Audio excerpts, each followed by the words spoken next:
Today from Phoenix, Arizona, it's the United States against Mexico. The United States takes a 1-0 lead. She's gone! Home run for Chipper Jones. The United States has defeated Mexico in the first game of the World Baseball Classic. Eagles going to give only a double, and you can hear the reaction of the crowd. And after all of that, walk it off in Mexico. Team Mexico has eliminated Team USA in the World Baseball Classic. And that one's gone. A home run for Adrian Gonzalez. And it's 5-1 Mexico. No, you think this doesn't matter? Watch the celebration on the pitcher's mound. They have history, and we have a sellout. And it's been sold out for a long, long time. Mexico and USA, Pool C, they meet here. Day 2 of play in Phoenix. Mexico upset by Colombia yesterday. This is an absolute must-win for Mexico, and their lineup is a good one. Randy Arozarena was terrific. A couple hits, including a home run. Alex Verdugo in right. Joey Meneses, big bopper. Rowdy Tellez, the DH. Isaac Paredes at third. Luis Urias at second. Alan Trejo, the shortstop. Young Alec Thomas, the Diamondback center fielder, comfortable here. And Alexis Wilson gets the start behind the plate. And that is 32-year-old Nick Martinez. Nick Martinez began his career with the Texas Rangers, and then he went overseas. He went to Japan and pitched and got a lot of innings of work, a lot of experience, and he came back last year with the San Diego Padres. Pitched very well in San Diego for 1-4.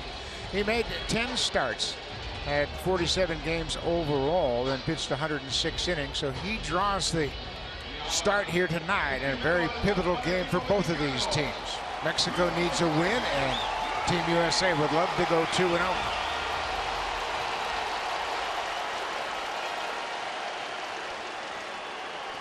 Arozarena, Verdugo,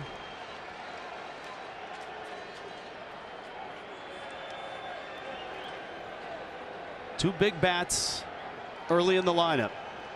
And Arozarena didn't wait around when he faced Colombia yesterday. Doubled off the wall. And then later homered in the game. And Martinez throws a strike, and here we go. Alan Porter is the home plate umpire. Jairo Mendoza out of Nicaragua is the first base umpire. Edwin Luisa, the Netherlands, at second. Corey Blazer at third. Martinez to the plate. And that misses down low. Martinez will throw all of his pitches to the right-handers. You see him set that changeup grip in his glove. He's got a very good changeup, but he'll throw fastball, sinker, curveball, and cutter. Arozarena up the middle. Anderson out. Now they're going to have a look at that one. But what an effort by Tim Anderson. The ball goes off his glove. He stays with it and never panicked. Arozarena thinks he beat the throw at first, and we're probably going to have a review here. But look at the effort by Anderson. The ball sneaks out of the webbing, but he stays with it, grabs it again, and fires to first. And it's bang, bang, but it looks like Arozarena is safe. They've got to challenge that. There's so much in the balance with the emotion of this game. And we'll get another look at that as well. Nick Martinez celebrating the call over at first. This is the same mechanics as a major league game.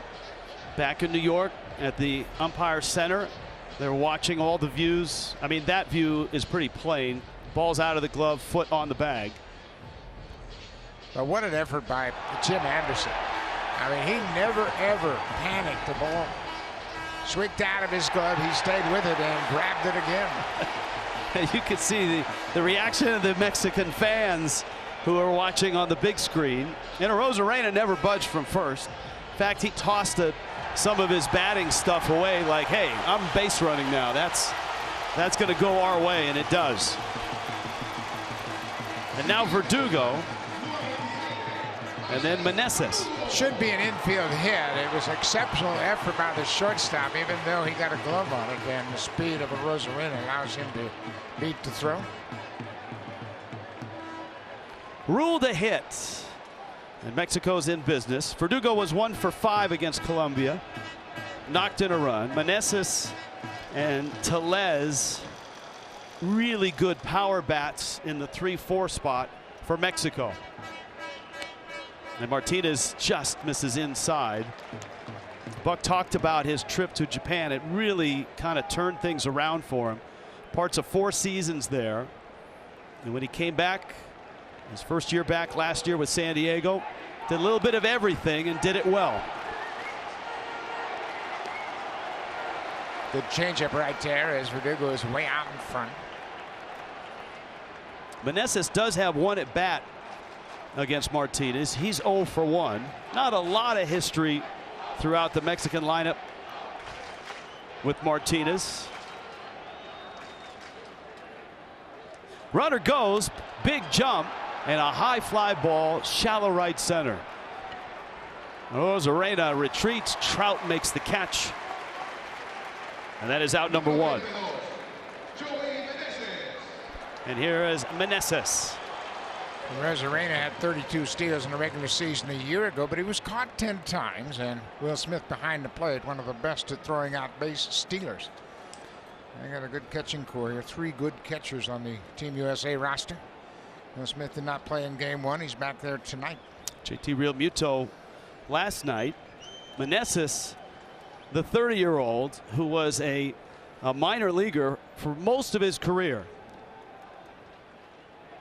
Arozarena bluffs and a swing and a miss. That was until last year when he finally got a shot in the big leagues, and man did he take advantage of it. 56 games, 13 home runs, slugged .563 with a .367 on base.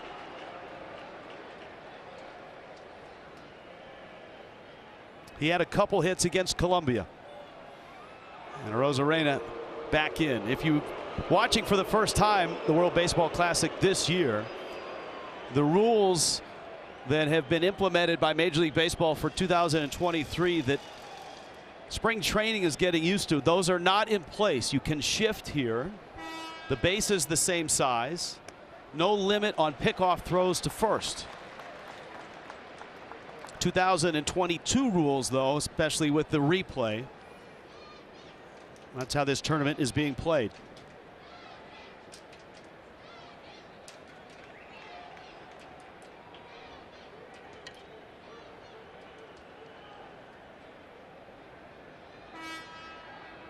Long wait. Runner goes. Hit deep. Left field. And gone! Meneses! 2-0 Mexico!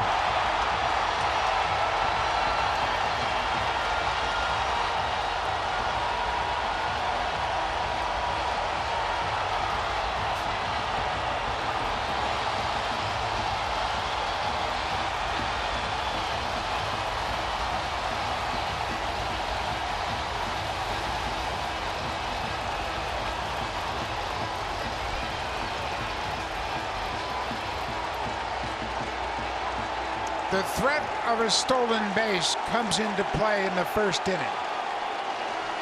The pitcher, Nick Martinez, distracted by Arozarena's presence at first, held the ball, finally threw a pitch, and he missed his spot. Tellez, that's a strike. It's one of the aspects that's returned to Major League Baseball. I think that's going to really be important. The stolen base factor is back in play. And to your point, everyone focuses on the stolen bases, but the pitcher certainly will be affected in terms of what he's trying to do with the hitter. For so long, everybody discounted the value of a stolen base, but I think it's always been important. Speed serves as a distraction for the pitcher. Takes his focus halfway to home. Tellez chops it, and of course the shifts are allowed here. And right into the shift to Jeff McNeil. There's 2 outs. Arozarena had bluffed in this at bat, and you can see it was right out over the plate, about letter high, and Meneses hammers it into the seats in left. Arozarena was running again, and Martinez had held the ball an extra amount of time trying to freeze Arozarena, and he made a mistake to Meneses.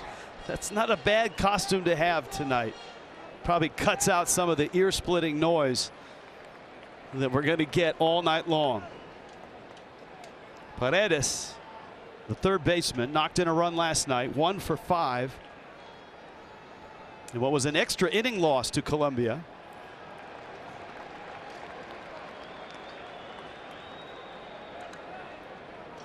Paredes, one of the many Tampa Bay Rays that are in the World Baseball Classic.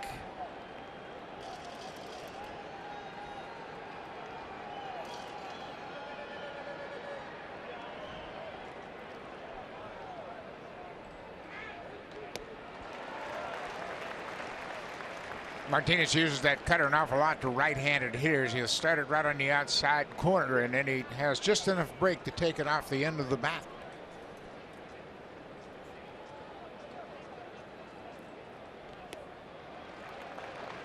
He's not a guy that's really going to light up the radar gun, and his experience that he gained in Japan has really taught him how to mix his pitches. Lots of discussion going on the bench. Andy Pettit, the pitching coach, DeRosa, the manager. Paredes takes down, and a 2-out walk from Martinez is going to bring Luis Urias up. Pitch count, very important to keep in mind. By inning, for a starter, you want a low number because 65 is the absolute pitch limit that any pitcher has in pool play. So if you can get 4 or 5 innings out of a starter, you've accomplished something. Now, what you want in a major league pitcher is about 15 to 16 pitches per inning, and that should get him deep into the 6th, maybe even the 7th inning.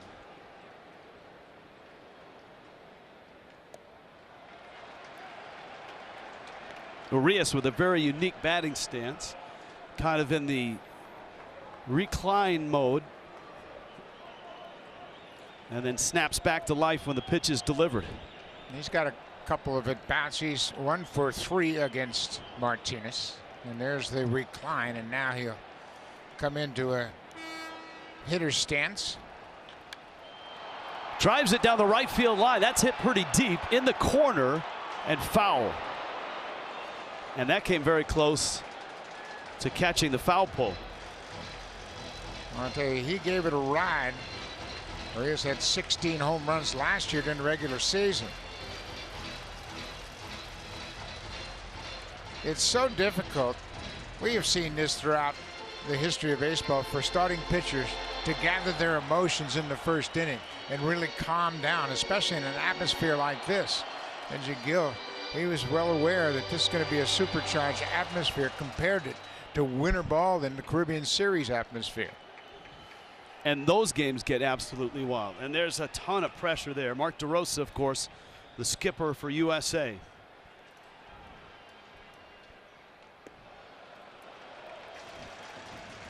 And that's one thing that DeRosa has really tried to impart on his team. Look, it's an all-star team, essentially, right? With guys who have been there, done that, MVPs, all-stars. But trying to tell them, look, when this thing starts, we're in spring training now, but when this thing starts, it's like October. Well, another thing that's different compared to a normal regular season is when you send your starter out there and he has trouble in the first inning, you're just going to sit back and say, well, he'll get things straightened out. Here, you don't have time to wait him out. If he doesn't really turn things around quickly, you got to make a quick decision early in the ball game. We'll keep our eye on the USA bullpen. This is pitch number 22 for Martinez.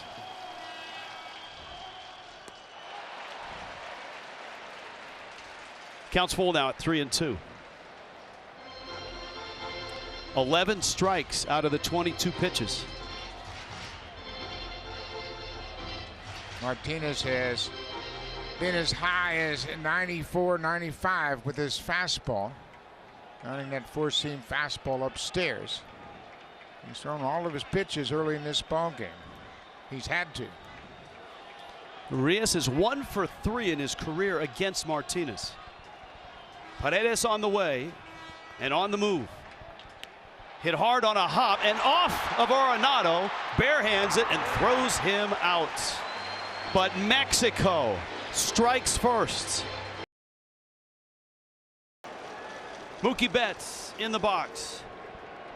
Patrick Sandoval on the mound. Last year, a bounce back year after an injury in 2021. Had a fine season for the Angels. And he misses with the first pitch. Mookie Betts, Mike Trout, Paul Goldschmidt. Doesn't get easier after that. Arenado, Alonso, Tucker.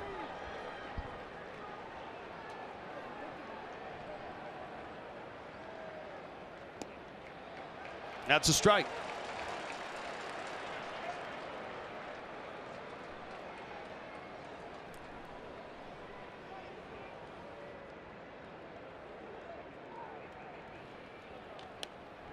That one popped up foul and out of play.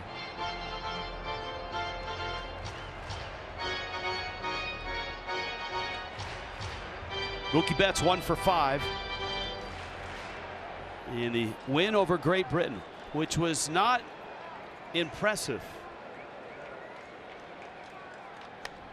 Betts to center, hit pretty deep. Alek Thomas plays out there all the time and makes the catch.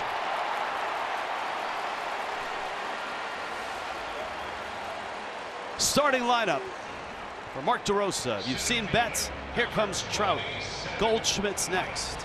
Nolan Arenado in the cleanup spot. Pete Alonso didn't play in game 1. Kyle Tucker did, and he swung it pretty well. Tim Anderson gets a start. So does Will Smith. And Jeff McNeil still in the lineup in the 9 spot at second base.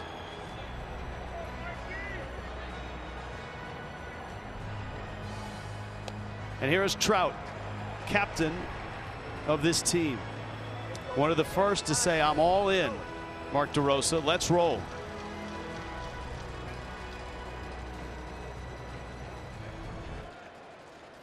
And of course, as oftentimes happens in the World Baseball Classic, you have teammates facing off. Trout, Sandoval.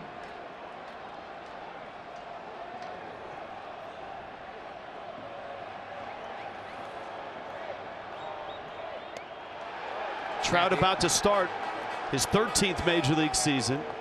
And for Sandoval, this will be his 5th.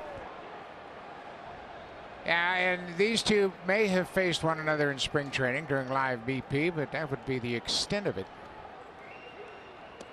Sandoval strikes out Trout. Sandoval's got a very good slider. He has really leaned heavily on his changeup in the past, and during the season last year, he lost his changeup to a point where he really had to focus on the slider. And that's when it really became an effective pitch. That's exactly where you want to throw that slider, to the back foot of a right-handed hitter. Starts on the strike zone and breaks down and in. Now Goldschmidt, who takes low on a fastball. Goldschmidt 1 for 3 with a walk against Great Britain. Everyone thought that that would be a wipeout game, and Great Britain held and hung in the whole game. 6-2 was the final.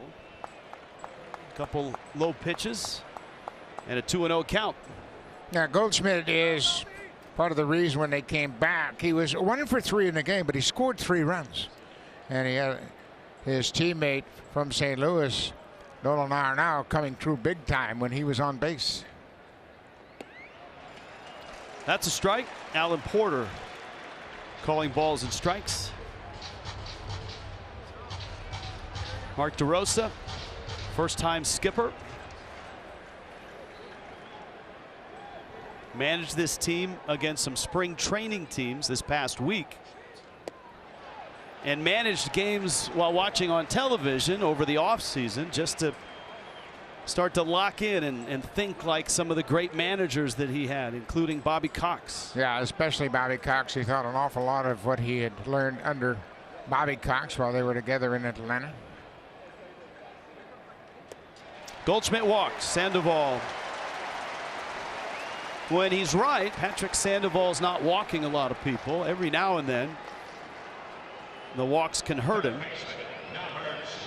Well, I'm certainly pitching against a team like Team USA. When you put those base runners on, there's bat after bat with enough power to get you right back in the ballgame. So you certainly don't want to issue an awful lot of walks to this lineup. Talking to those around this team, the two players that have stood out, that not only players, administrators, coaches have really zoned in on, Arenado and Mookie Betts. Arenado and Mookie Betts, it's been said, are the two most intense players on this team and two most intense players in Major League Baseball. I mean, it's all baseball.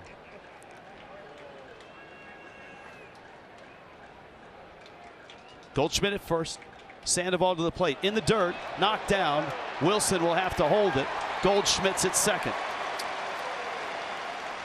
Alexis Wilson starting behind the plate. It'll be a wild pitch. And actually, it looks like we've had a lineup change. Yeah, we were told it would be Wilson behind the plate, but that's Barnes. Yeah, it sure is. That's Austin Barnes. Austin Barnes caught game one, and the lineup had Wilson in the lineup, but Barnes is definitely behind the plate. Barnes caught a bat in the head and a wild pitch up on the throat last night. That pitch, a breaking ball for a strike. Maybe Mexico thought he wouldn't be able to go because the lineup that everyone was given did not have him in it. There's two of the three catchers for Team USA. And that's two of the three catchers for the Dodgers too, right?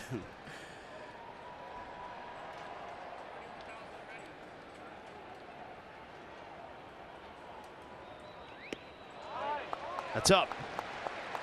I mentioned Arenado having a big game in his first game. Couple of doubles, 3 for 5 and 2 ribbies. And you talk about intense. I mean, he is focused on everything he does, whether it's fielding ground balls, taking BP. Mark DeRosa said during their workouts, it was like he was fielding ground balls in Game 7 of the World Series every day. That changeup has been a great pitch for him. You talked about he lost it. He's got it back. And the benefit was he really mastered the slider in its absence. You can see the grip on the baseball. It's a changeup. He throws it with 3 fingers and gets the desired result. Swing and a miss from Arenado. Now you got to think about that slider down and in, like the pitch he threw to Trout.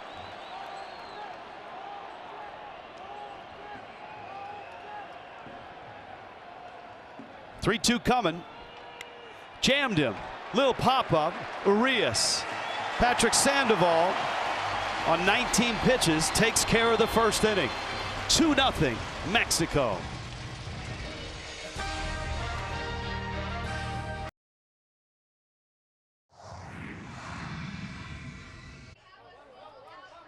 Let's go. Vámonos.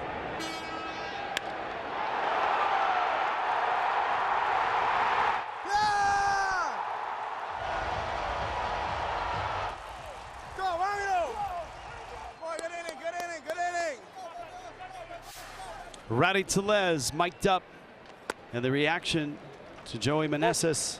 2-run homer in the first, a 2-0 lead for Mexico. Alan Trejo, Alek Thomas, and Austin Barnes in the second.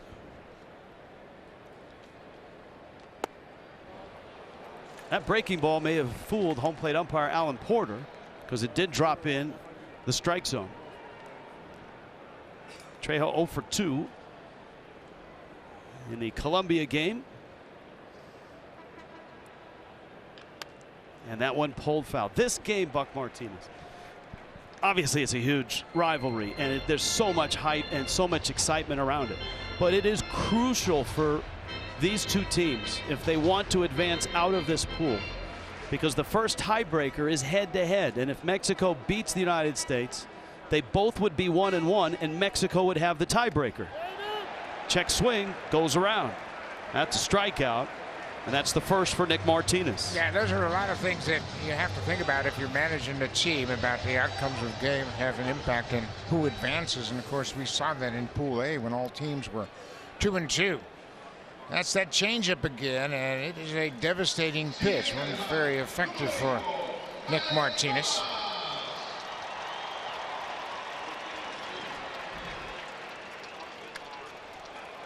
high fly ball off the bat of Alec Thomas. And it's Tucker who's there and makes the catch. And so 2 outs. Martinez with the Padres. As I said, he did a lot of everything. He made some starts, 10 of them, 37 relief appearances. That man right there, JT Realmuto, is responsible for him being on the mound right now. Because he's the one that went to Mark DeRosa and said, we need this guy. And why? Well, Realmuto saw a lot of him in the NLCS, and he was nasty in that series. And JT said, if you're looking for an arm, I got one for you. Yeah, and managers and coaches on these teams are listening to all their players, because who knows better than the players? They face them in a regular major league game and say, you know what, this guy's pretty special. He might not give you the name recognition, but you don't care about name recognition. You want a guy that's going to get you outs. And that's the thing about this classic. You can put together the greatest all-star team ever, but if you don't have the parts that work or the guys that do what you need doing, you need, to borrow a basketball term, you need glue guys, Buck. You need guys that can do little things that can help you win ball games, not just the superstars that you're waiting on a 3-run homer. Well, and it's important too that you have guys that have won before, and that's a big attribute of this team. They have a lot of guys that have World Series titles, 7 World Series champions on this Team USA. So they know what it takes. It's not about what you do as an individual. It's about how you help your team get better every single day. Full count on Austin Barnes with 2 outs.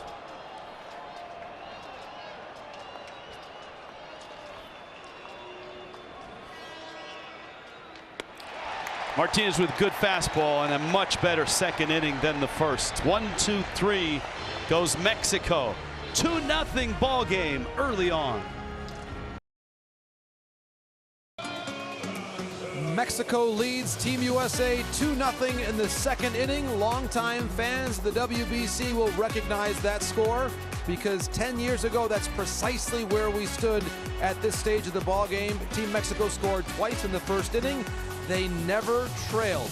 Mexico all-time, Rich, has 2 wins over Team USA in the World Baseball Classic. And JP and Buck, this is as talented a team as Mexico has had in terms of rotation. And if you're looking at strengths for either side, as Pete Alonso fouls a pitch back, USA has a great and deep bullpen. Mexico, it feels like, and it seems like, has a better rotation. You buy that? Rich.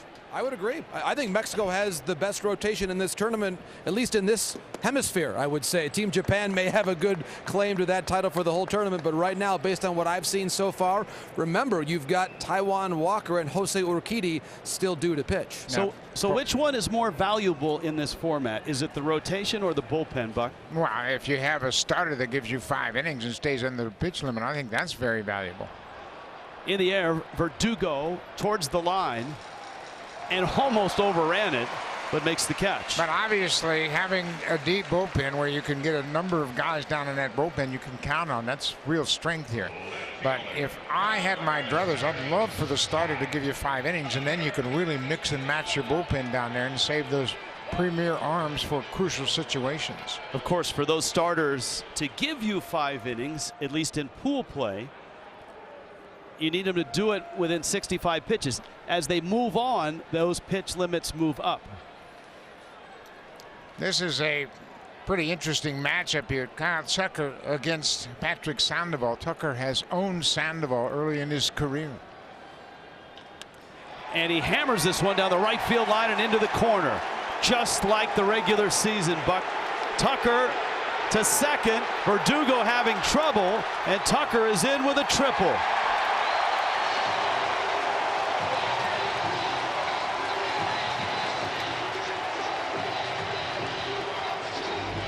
Before that triple, Tucker was 5 for 11 against Sandoval with 2 home runs and 7 RBIs. He likes what he sees from Sandoval. It's a breaking ball. He stays on and he hooks it down the right field line, all the way up against the fence. And it takes a funny Karen Verdugo has to hustle back and get it, and you can see Tucker running with his head up, recognizes he can make it all the way to third. I know he's not a sexy name. I mean, certainly not as like Betts or Trout or Arenado or Goldschmidt. Kyle Tucker is a scary, scary hitter. Anderson takes in his first at bat.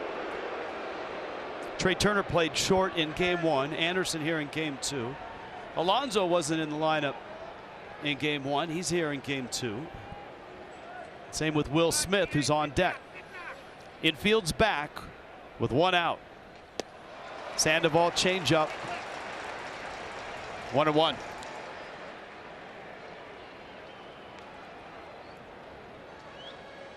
Anderson, just a terrific player for the White Sox. Second All-Star team last year.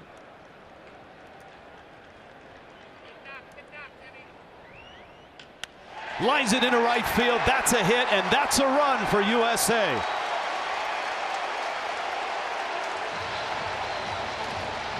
Tim Anderson getting his first start in this tournament. Doesn't disappoint. He rapes a single into right field. And he's a dynamic player. Injuries last year held him down. He had a groin injury and then a serious tendon injury in his hand, but this is a beautiful swing with a runner at third base. He's just thinking about driving something to the opposite field and plating that run, and he delivers. Mark DeRosa has become a real big fan of Tim Anderson.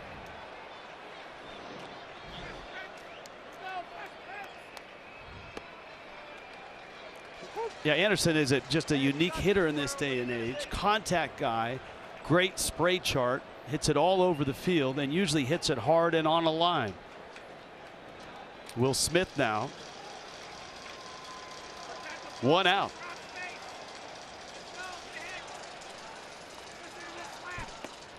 Pitch misses outside. JP, this is a familiar meeting at home plate. It is indeed. The Dodgers catching tandem standing a few feet apart. Will Smith at bat, Austin Barnes behind the plate. And now we know why the Dodgers are in October every single year. Yeah, they're two good ones, aren't they?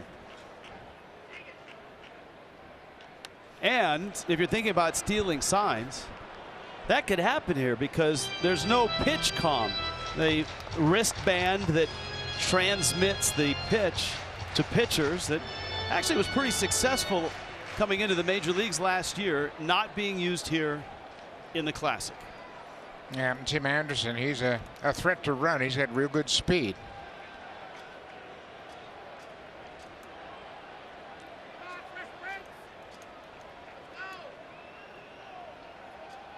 Sandoval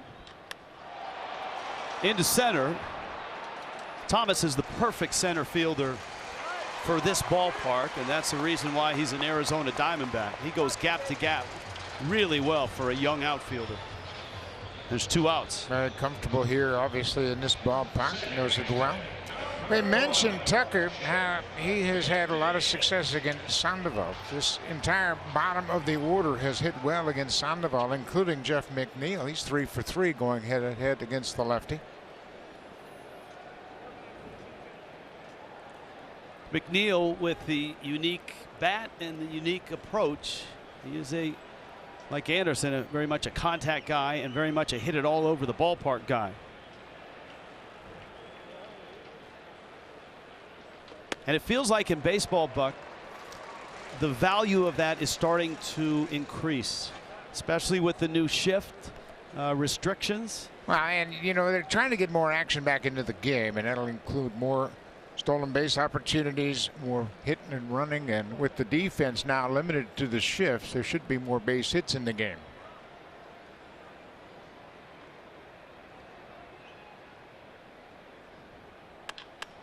McNeil sends that one into right center, and there's Thomas on the job again, who makes the catch. USA is on the board. Kyle Tucker with a double.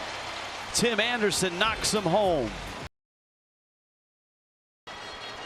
Randy Arozarena in the box. Base hit in the first. He's already 3 for 5 in this World Baseball Classic. Alex Verdugo, Joey Meneses, who hit a 2-run homer, also due up. Arozarena showed Arenado he was thinking about bunting. I don't think that's the case at all, and Arenado didn't react to it. He is still deep at third base. He said, "You want to bunt? Go ahead. We'll give you a single, and we know we're going to keep in the yard with that." You can see the outfield is shifted to right center, but the infield is shifted around to the left side. And Arozarena, who Benji Gill said is just he's a different player. He's one of those guys that in the biggest moments, he's so calm and comfortable and productive. And in particular, the Major League Baseball postseason, and he's shown it here in the first 2 days of the World Baseball Classic. He's got a very quick bat, and he really loves to hit the fastball. I don't know if you can really get him out unless you elevate the fastball in the inner half of the plate right inside on his hands. Boy, he can turn on anybody's fastball. He has immense power to all fields. And it's a trademark of hitters from Cuba. That power to the right center field gap. Many of them come equipped with that. Anderson, and he's there and makes the catch and holds on. Boy, I tell you what, you talk about running a long way to get to a ball. Anderson took off as soon as that ball was off Arozarena's bat. Arenado, one of the best at flagging down these pop-ups down the left field line. But look at Tim Anderson. He flat out outruns Arenado and gets himself in position to make the play. Well, he runs a long way to get down there. He's a tremendous athletic shortstop. Got a strong arm, great range, and I think he absolutely relishes this opportunity to play for Team USA.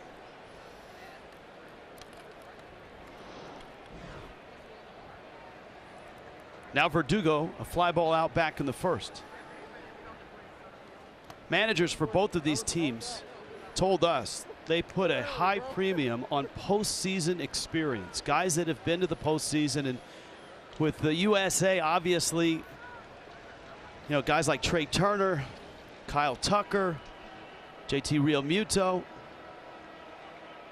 But Mexico's lineup is dotted with guys that have postseason experience. Arozarena, obviously. Verdugo's been to the postseason with Boston. Tellez, a couple with Milwaukee. Paredes has been there as well with the Rays. Urias with Milwaukee. And, of course, Austin Barnes with the Dodgers. So they both have a lot of postseason in them. Yeah, and both managers talk about the relations of postseason game and WBC game and the atmosphere and the pressure and the intensity. And this one's certainly not a short series like it might be in the postseason, but they both understand what it's like. You really got to maintain your focus and don't allow the emotions to get to you.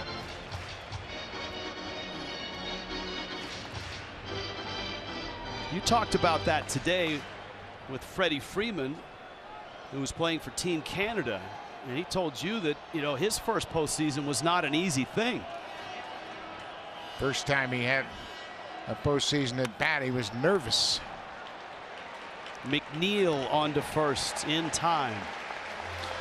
Freeman said, "I was shaking in my boots facing Kyle Loesch in the wild card series in 2012, and I struck out my first at bat, and then I went on to get 3 hits." So once you get over that initial emotional stress of playing in a big game, everybody calms down. Now Meneses, who brought half of the crowd out of their seats with an absolute bolt to left center for a 2-run homer. This is the type of guy, Buck, you really, as he waved at a changeup, really root for. Paying your dues. 12 years in the minors. Japan, the Mexican League, before he finally got a shot. And he absolutely lit it up. And you hope a guy that has grinded it out for so long has a nice long stay in the big leagues. Yeah, he got an opportunity last year, and this is what he did in the first inning with a man on. He had a high fastball with Arozarena running, and he turns on it and hits it into the seats in left to jumpstart Team Mexico. He had 13 home runs last season with the Nationals. And there's that great changeup from Martinez.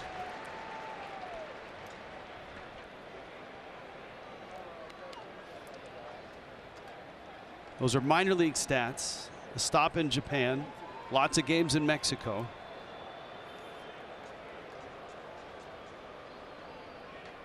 He wasn't even drafted. He signed with Atlanta.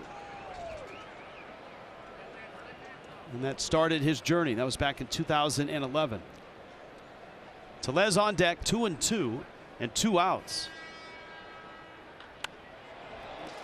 I got to that pitch. He's 30 years old, and yeah, he's been patient and waited a long time. But boy, what he did in 56 games was pretty impressive. Had a 930 OPS.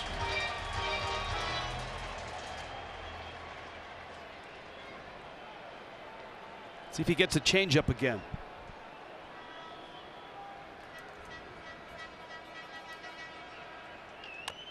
Slow tapper wide of third. JP, it really is a feel-good story, isn't it?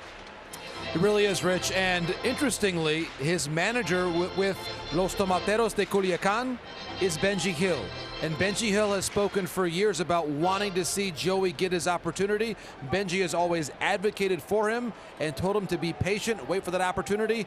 That opportunity has arrived. And Benji, of course, 8 years in the big leagues and a World Series championship with 2002 Angels. That one is fouled back. You know, you talk about coming up and making a lasting impression with a short amount of games. What Meneses did last year is very similar to what the great Willie McCovey did in 1959 with the Giants. McCovey played in 52 games and was named the National League Rookie of the Year. And he deserved it, every bit of it. 8th pitch of the at-bat. That's a fair ball. Arenado, unbelievably, is human. We have seen him make that same play so many times where he will run into foul ground, take a couple of extra steps, turn the ball around and get a good grip on it, but this time he dropped it. It'll be an infield hit for Meneses, and Arenado's got such great range. He gloves it, and when he reaches in there, he didn't get a good grip on the baseball and just flat out dropped it. But it was going to be a tough play, and not one that we've seen him make a lot, but it's an infield hit for Meneses. The scoring decision is based on mere mortals, right? Yesterday, very similar ball in the Great Britain game. Yeah, and you can see how he runs and turns the ball in his hand, had a good grip on the baseball, and gets some help over at first from Paul Goldschmidt. Gold Glover's on the end of that play, both ends, third base and first base. He makes that play, or at least practices that play, in batting practice and infield practice every day. Tellez, big time power for this lefty bat. Sacramento, California, takes a breaking ball for a strike. Tellez breakout year last year, 35 home runs for the Brewers.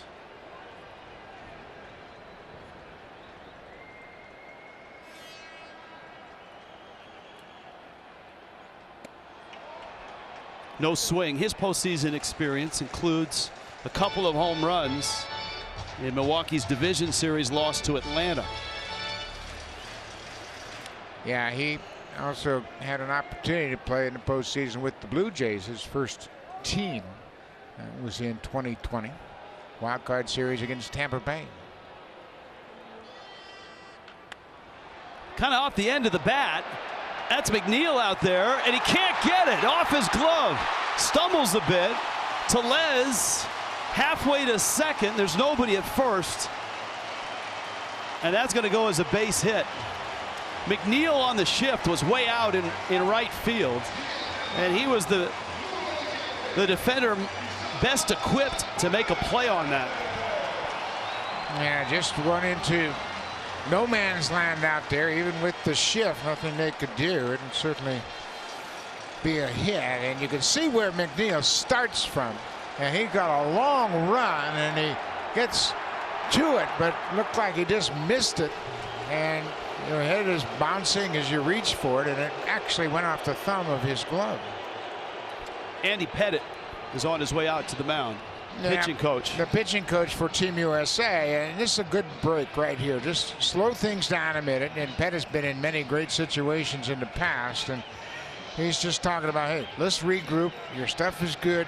Let's things slow down a little bit and pitch your way out of this thing. 21 pitches this inning. 65 is the pitch limit. He's 10 away. So USA has to get an arm ready. And Pettit might be just buying time right now for that. Well, and another thing, too, Andy Pettit helped put together the game plan, so he is taking some of the responsibility out of the hands of the battery. Saying, okay, this is what we want to do. Alan Porter out there to move things along the home plate umpire. Boy, what a career Andy Pettit had as a great pitcher. Pitched a lot of postseason games, and Mark DeRosa has really been complimentary to he and Dave Righetti, the two pitching coaches here. Pettit on the bench, Righetti in the bullpen. And that's for any pitcher in any game. Pool play is first round. 65 is the limit. Paredes, who walked back in the first. Big opportunity for Mexico with 2 outs. I'd be careful on this first pitch to Paredes. Boy, they threw one right down the middle. I don't know what he was looking for, but oftentimes after a pitching coach goes to the mound, that first pitch is the best one you get to hit. Paredes has power. Had a 3-homer game against the Yankees. He shoots it to the right side. McNeil has it, fires it, and they got it. No, it's bobbled. He's safe. 3-1 Mexico. Jairo Mendoza, the first base umpire, saw the bobble by Goldschmidt at first and waved the runner safe. Paredes.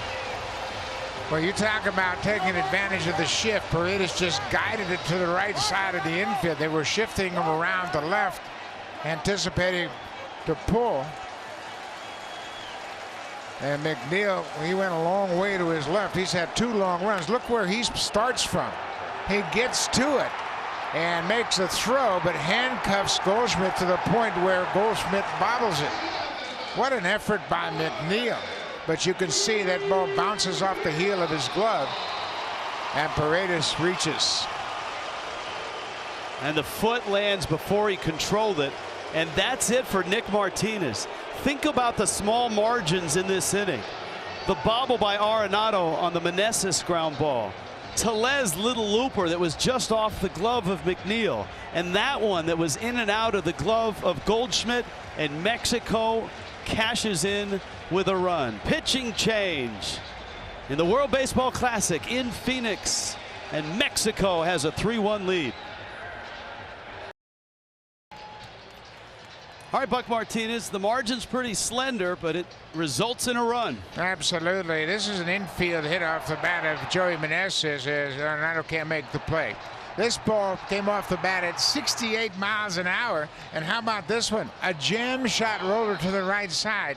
58-mile-an-hour exit velocity. McNeil did everything he could. He had a long run. He was on the shortstop side of second when Paredes put the bat on the ball. He just couldn't cover ground far enough. They were playing him to pull, and Paredes crossed up the defense. Kendall Graveman, White Sox right-hander, whose career really got in gear when he became a reliever, comes in a big spot here, first and second. His fastball looks like a strike, though home plate umpire Alan Porter did not call it that. It looked like it was right at the letters. Urias 0 for 5 in this World Baseball Classic.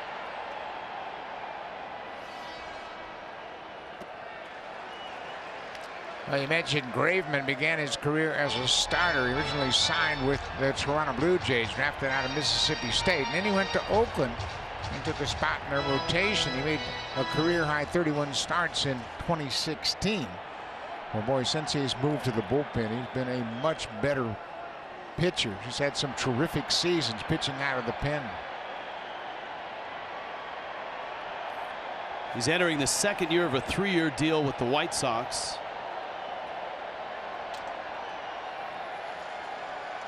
Blue Jays, A's, Mariners, Astros, and finally White Sox. That was a seamless backhand by Will Smith. That's not as easy as he made it look. No, not at all. But you talk about athletic catches. We mentioned JT Realmuto and what a terrific athlete he is. Will Smith is of the same ilk, cut from the same cloth. And he's down on one knee, but he is so athletic that he gets over to his right and backhands it. Well, skips right into his catcher's mitt. Urias down to one knee on that swing. And it's 2-2. Here's where Rowdy Tellez really has to pay attention. If the ball looks like it's going to be cut on into the strike zone, he's got to start thinking about breaking toward third. 2 outs, a 2-2 count. He's not a fast guy, but he's a good base runner.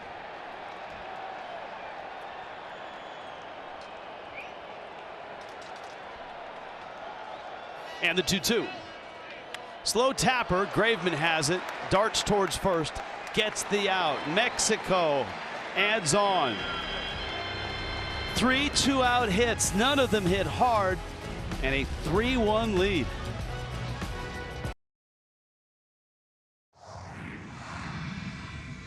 I'm mic'd up. I'm mic'd up. Just watch out. Don't be calling no pickoffs over here. Oh my God. Was this number 3 for you? Second one. This is your second. Next one I'll be coaching. Shut up. You're gonna play till you're 50.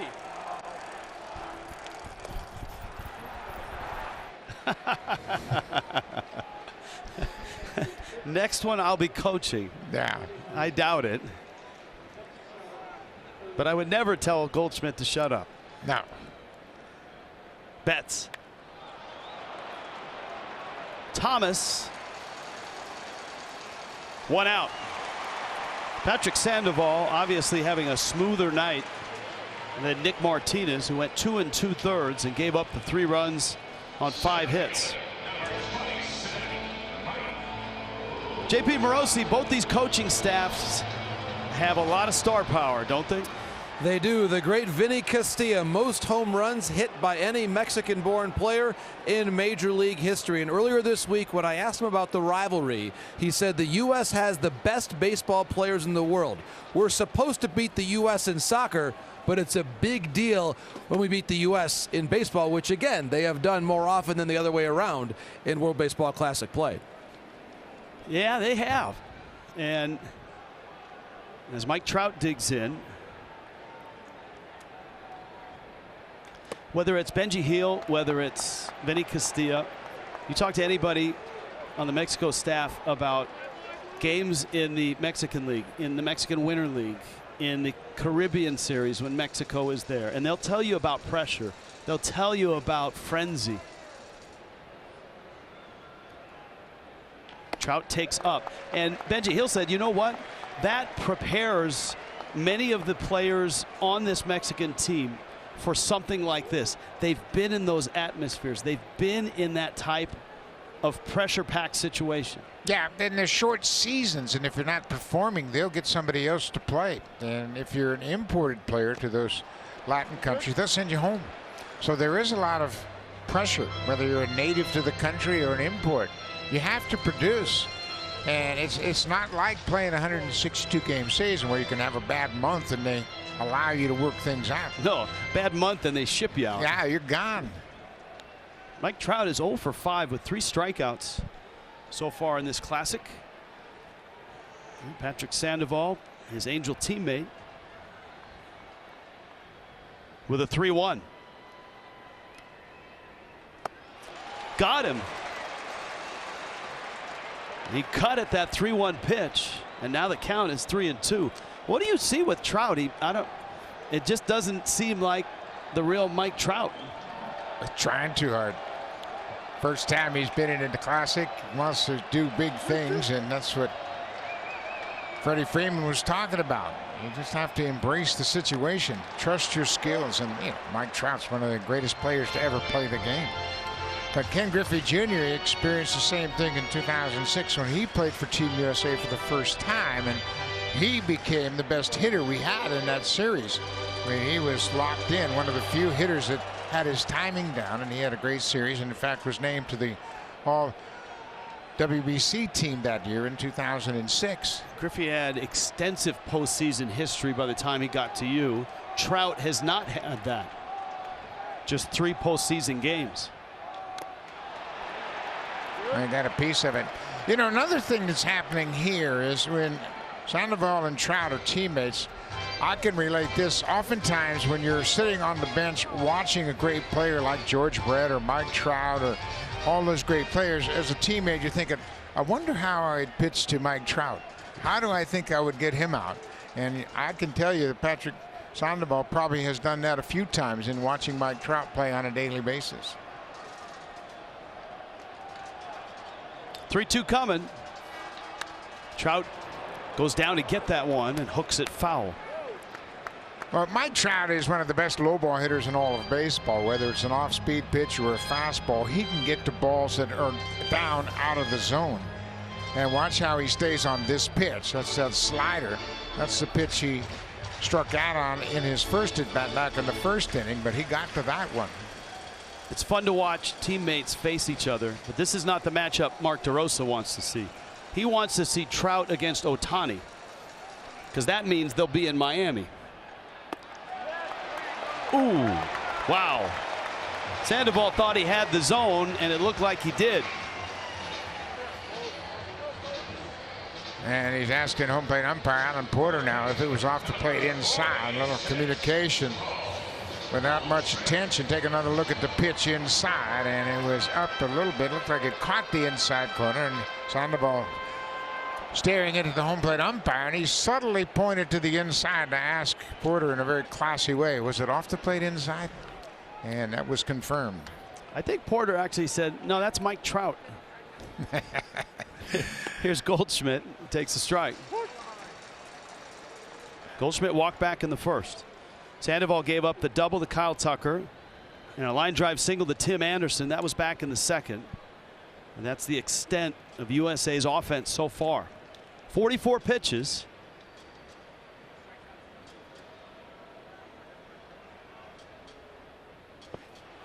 Ball in the dirt, and Barnes blocks it.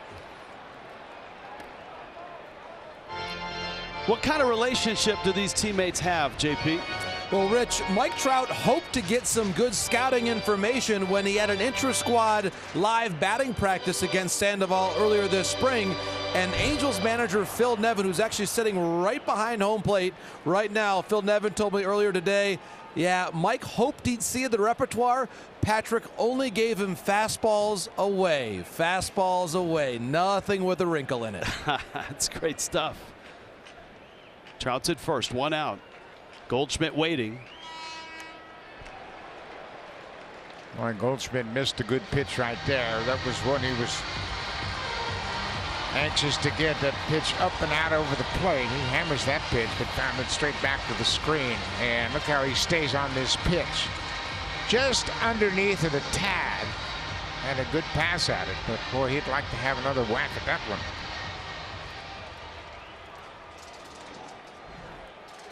There he is, the skipper of the Angels.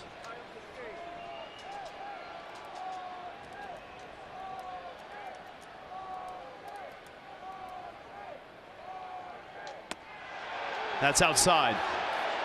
And Alan Porter, the home plate umpire, waved back to the mound saying, hey, it was off the plate outside. A couple close pitches here. Watch Barnes try to snap it back. Reaches out there and because brings it back. I don't like that much movement. I think that's a red flag to an umpire. Well, if he's moving it, he knows it's off the plate. It's a great point. 2-2. Goldschmidt swings and misses. 2 outs here in the third. Yeah, I think there's been much too emphasis on this framing stuff. And when you see a catcher move the glove that dramatically, what's it tell an umpire? It's off the plate. I'm trying to show you it's a good pitch, but he comes back with a very good off-speed pitch here and gets Goldschmidt to cut right through it. Just the second strikeout for Sandoval. I heard one umpire talk about framing and say a good framer will preserve a strike. But if he tries to steal the strike, I'm not going to give it to him. That's easier said than done because it's really hard with the ball moving that quickly and an umpire right behind him for an umpire to discern that. Yeah, but I think the biggest thing is you talk to umpires. I talk to them all the time, and they like the catcher that is quiet. Somebody that gives you a good look over the top and doesn't have a lot of movement so he can really focus on that strike zone. Arenado swings and misses. Sandoval, oftentimes when the at-bat or the moment gets tighter, Sandoval gets softer, and I mean that in a good way with that changeup and that slider. Yeah, and there's a great phrase in baseball, in sports in general, try easier. Instead of trying harder, try easier, and no one did it better than Greg Maddux. When he got into pressurized situations, he backed off. When everybody was pushing, he was backing off all the time. Just locating his pitches and taking even more off of his pitches to get weak contact. 2-1 to Arenado. There you have it. A little softer, and it's 2-2. And it's hard to do. Obviously, the intensity of the game, the intensity of the situation, a terrific hitter at the plate like Arenado, and you think, I'm going to muscle my way through this thing. That's the wrong approach for a pitcher. You've got to stay in your delivery, and you've got to hit your spots.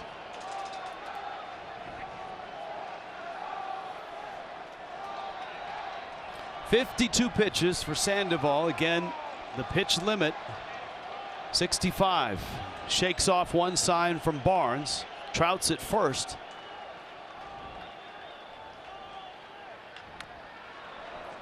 Another off-speed pitch, and Arenado was out in front.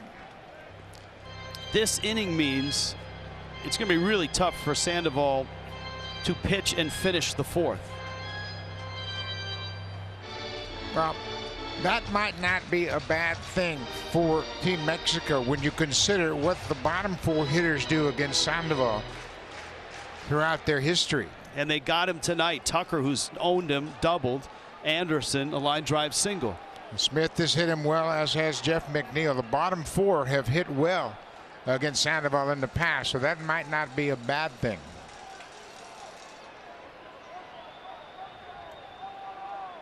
Two.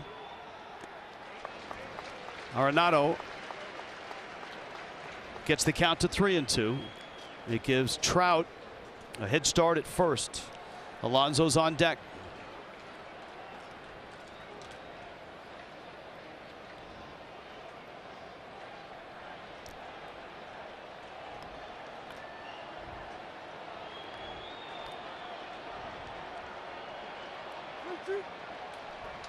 And time called. Mexico 2 runs in the first. USA got one of those back in the second. Mexico immediately got that one back in the top of this inning.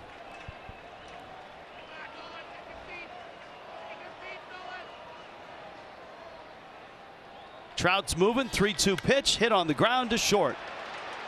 Trejo to first in time. Patrick Sandoval. 3 splendid innings, and Mexico leads at 3-1.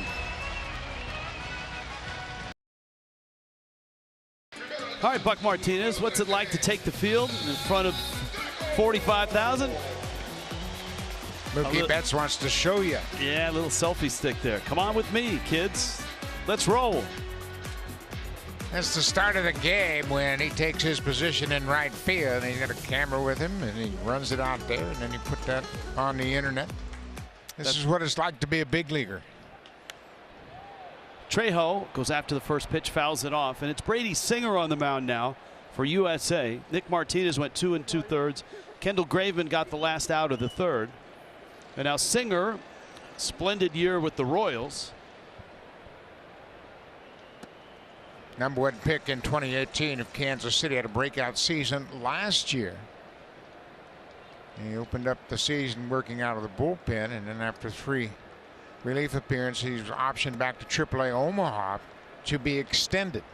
And they sent him down, built up his pitch count, and brought him back to the Royals on the 17th of May when he went 10-5 the rest of the way.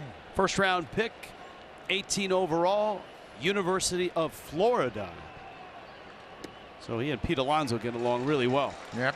Gators. Go Gators. Teammates. Trejo, Thomas, Barnes, bottom third. Mexico's bullpen, Javier Assad getting ready to come in. And you would think pitch in the fourth. Alonso is slated to lead off.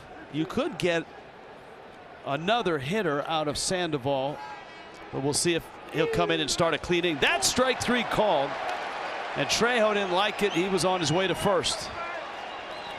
Borderline pitch. You can see he's upset as he's walking back toward the dugout. And he has struck out swinging. Now he is called out on strikes, and this pitch runs back over the heart of the plate. A lot of movement. Looked like it caught the outside corner. It was certainly high enough. He kind of gave up on it. But that's that movement that Singer will feature with that two-seam fastball. Now Thomas, the 22-year-old out of Chicago. And he takes the strike. Part of a really good young core of Diamondback players who have arrived just in the last year. Corbin Carroll, the fine outfielder who just extended the contract, is one of those guys. They've got a terrific young shortstop, Jordan Lawler, who's coming. And a catching prospect in Gabriel Moreno, who they acquired in the Dalton Varsho trade. Gary's son. Varsho is one of my favorite players in the big leagues, by the way. Yeah, he's a terrific player. He's a guy that plays Gold Glove outfield, center field, the toughest position, and had one of the fastest pop times as a catcher. And oh, by the way, he hits leadoff too. Liner and a base hit, and speed is on with one out.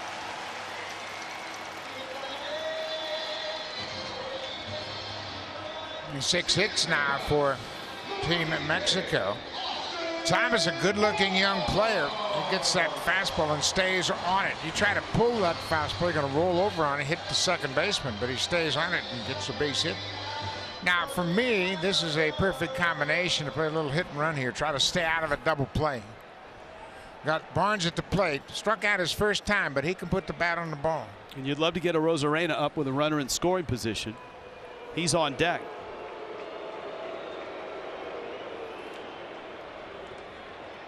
Speed at first base and a pretty good contact hitter at the plate.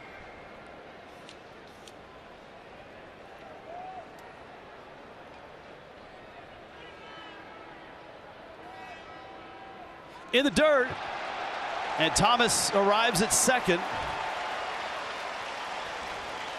Now you don't have to play hit and run. That was so far away that Will Smith had no chance. Brady Singer just held on to it too long and threw it right past the catcher all the way back to the backstop. And you can see, I mean, that bounces in the left-handed hitter's batter's box. You set up inside expecting a good sinking fastball inside, and it's all the way across the plate. Now you got great speed at second base with one out. Outfield straight up. That fastball is up. 2-0. Rosarena and then Verdugo behind this man, Austin Barnes. Barnes can handle the bat, and you can see McNeil is near the bag trying to cut down the lead of the runner Thomas, and then as the pitch is delivered, he'll back away trying to cover up that gap.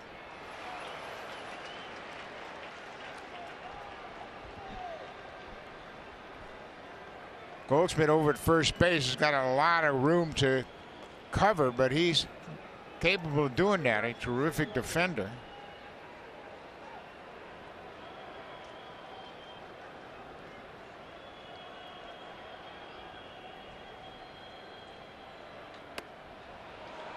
That's a strike. One thing Singer has to recognize is where his defense is set up.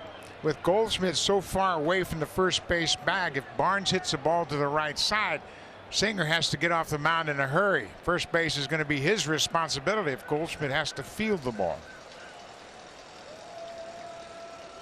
This is artificial surface, but this surface is actually slower, especially in the outfield, than the grass they used to have. So keep that in mind if he sneaks one through the infield. Pitch is outside. This is as far as artificial surfaces go, this is one of the best in baseball. It has a core of coconut shells and cork ground up, not the usual tire rubber. And players say it plays like real grass. Very true bounces for sure. 3-2. Check swing. Did he go? Yes, says Jairo Mendoza. And that's right in front of the Team Mexico dugout. What do you do with the Rosarena here? Well, take a look at the check swing here. He certainly went around. That's an easy call for the first base umpire. That slider, he couldn't check his swing in time, and now Rosarena batting with a base open. I remember Colombia pitched to a Rosarena in a situation like this, and it bit them. He hurt them. Well, he's going to get a diet of fastballs away and sliders. He's not going to get anything to the challenge side of the inside part of the plate, especially the heater. He's going to have to show a lot of patience right here because Singer is not going to give him much to hit. And he's got a veteran catcher behind him to guide him through this at bat.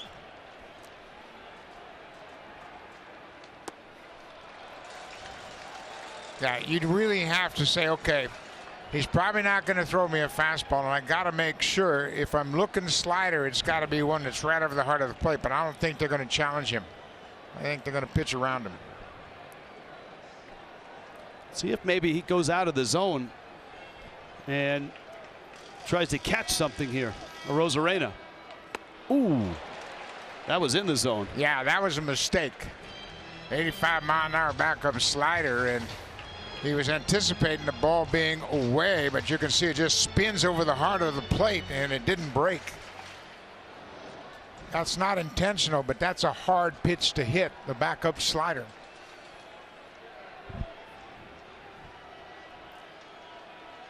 Great speed at second with Thomas.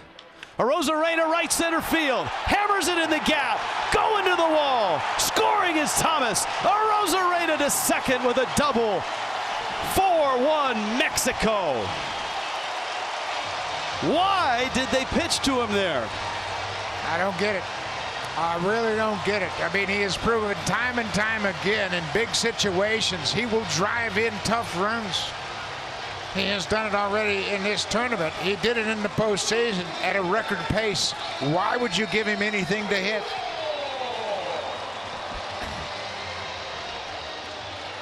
That right center field power. A Cuban trademark. And a Rosarena stretches the lead to 4-1. Yeah, you got a young pitcher on the mound, and that's a fastball. I mean, you cannot get a fastball by him in an RBI situation. He is just too quick, and he's confident that he can use the whole field. He doesn't have to get the bat out to hit a fastball, and he loves these situations. That's a great reaction.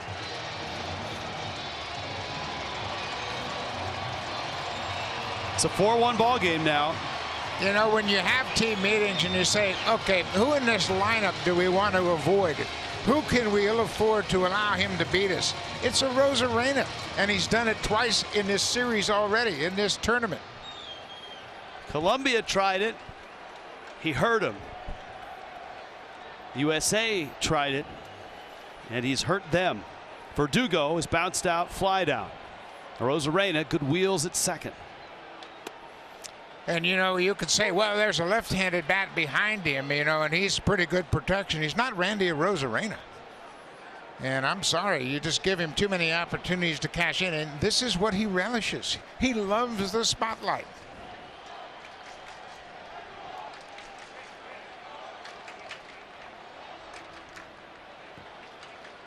And you got a young pitcher on the mound who really doesn't have the kind of command you want to have pitch around a guy. I mean, he made a mistake earlier in the at-bat when he threw a backup slider that spun out over the heart of the plate. When the count was 2-0, I turned to you and didn't say it, but kind of put the hand out like, now do you put him on? And they didn't. They got that strike, and it almost brought him back into the at-bat.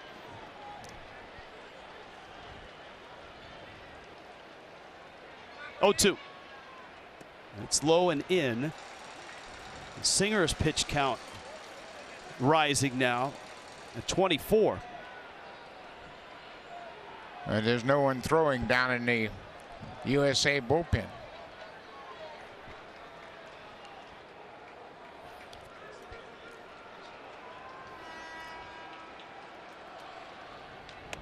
The pitch is in. You'd love to have Singer get out of this inning before he hits 30 pitches, because if he hits 30, he can't pitch the next games. Although Mark DeRosa has enough arms where it probably doesn't matter. Yeah, I agree with that statement. I just don't think they are concerned about keeping Brady Singer eligible. They've got enough good arms down there.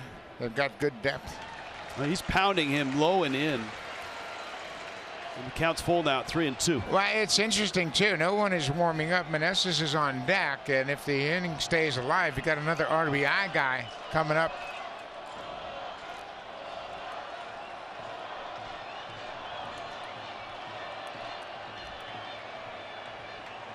Alex Verdugo waits. Brady Singer to the plate, and that misses in.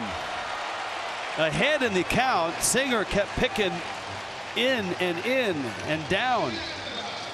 And here comes Meneses, who blasted one out of here in the first inning.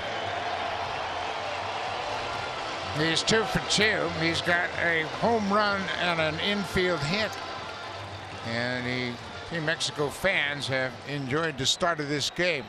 4 runs on 7 hits for Team Mexico.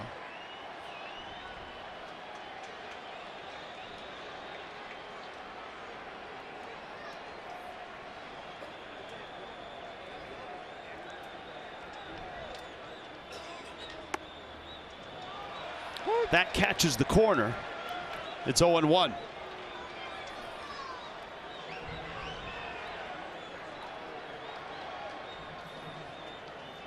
Goldschmidt playing deep at first. Verdugo's got a sizable lead. Rosarena is at second. And the 0-1. Way out. Yeah, he hasn't thrown too many good quality sliders. Those sliders that start over the strike zone and break down and away. He's been underneath it and spinning it up there. Pitch count or no pitch count, USA's got to get somebody up, because and they may be starting that, but this is pitch 30 and it's out. 30 pitches for a reliever in an inning. Sometimes that's not optimal. Well, and there's a lot of strategy. We've talked about it in a series where you're going to play just 4 games. I mean, are you saving pitchers for another game? And look, I'm just not even saying a reliever. Any pitcher, when you get to 30 pitches in an inning, can be troublesome. Drive to left and deep. Tucker back. Gone. 3-run shot. Mexico. Meneses again.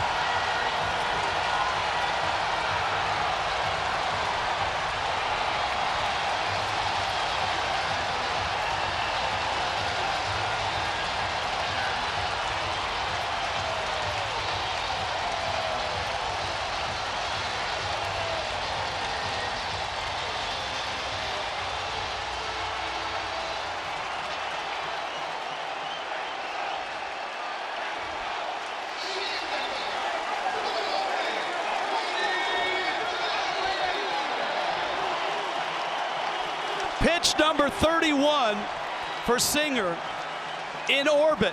A 3-run shot, a 7-1 lead.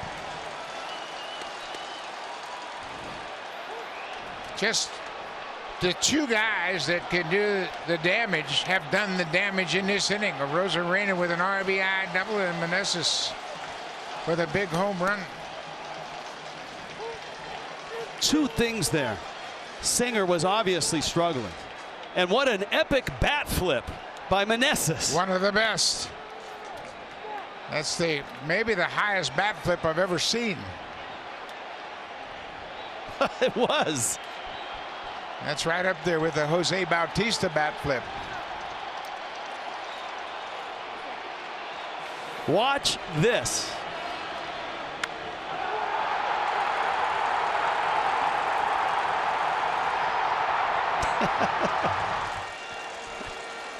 Rowdy Tellez was standing on deck and had to keep an eye on that bat when it was in the air.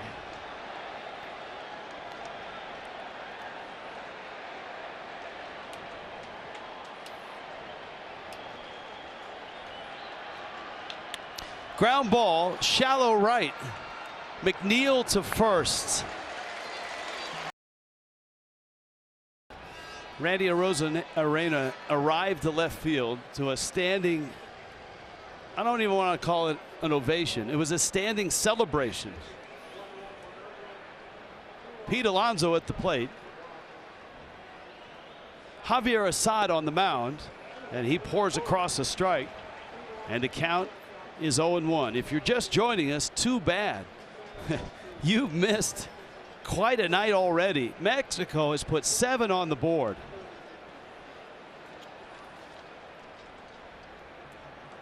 Two of those home runs. Joey Meneses, the 2-run shot in the first, the 3-run shot in the fourth. Arozarena with an RBI double in the fourth. And Assad takes over for Patrick Sandoval, who went 3 innings in his line for the win here. Well, it's important for Team Mexico to have a quick inning here on defense. Throw up a 0. You talk about shutdown innings. This is a big inning for Team USA to answer the 4-run top half of the inning.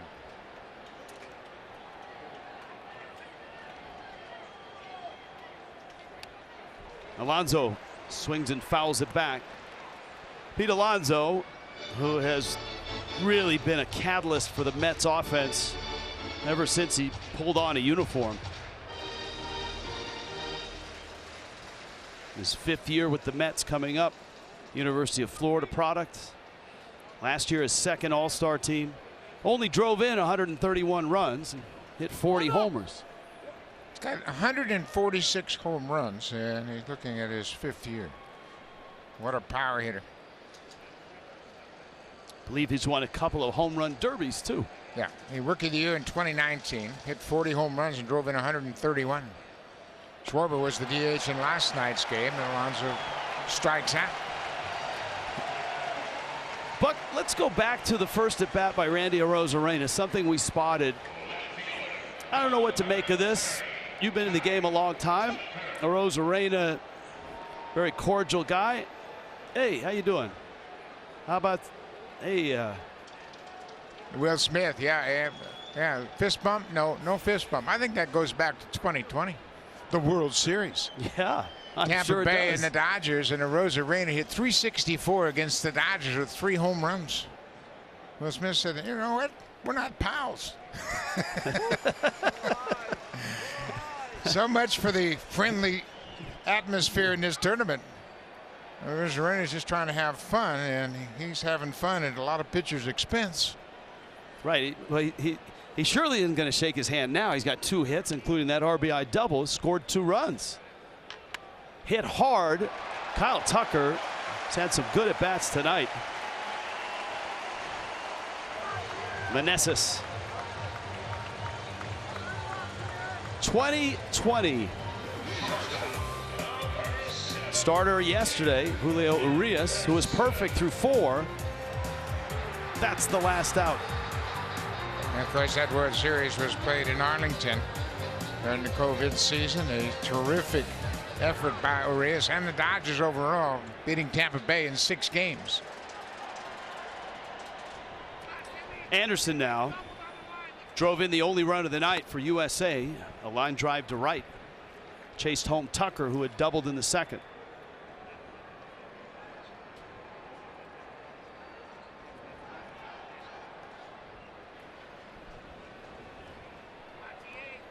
Well, I don't know if someone has gotten up and warmed up and sat down, but I didn't see anybody warming up. Aaron Loop got up for a little bit of a throw. Brady Singer obviously had a rough fourth. Singer threw 35 pitches. Chopper down the line. It's a foul ball. And Paredes came after that ball, and he helped the third base umpire make the call as equality signaled foul ball. Corey Blazer's down at third base, and he made the call. Paredes has played a heck of a third base in this tournament so far. And we asked Benji Gill about it, and he says, yeah, that's the way he plays in Mexico because he plays third base on a regular basis. In the States, he moves around and plays different positions, but he's a natural third baseman. He's played very well there.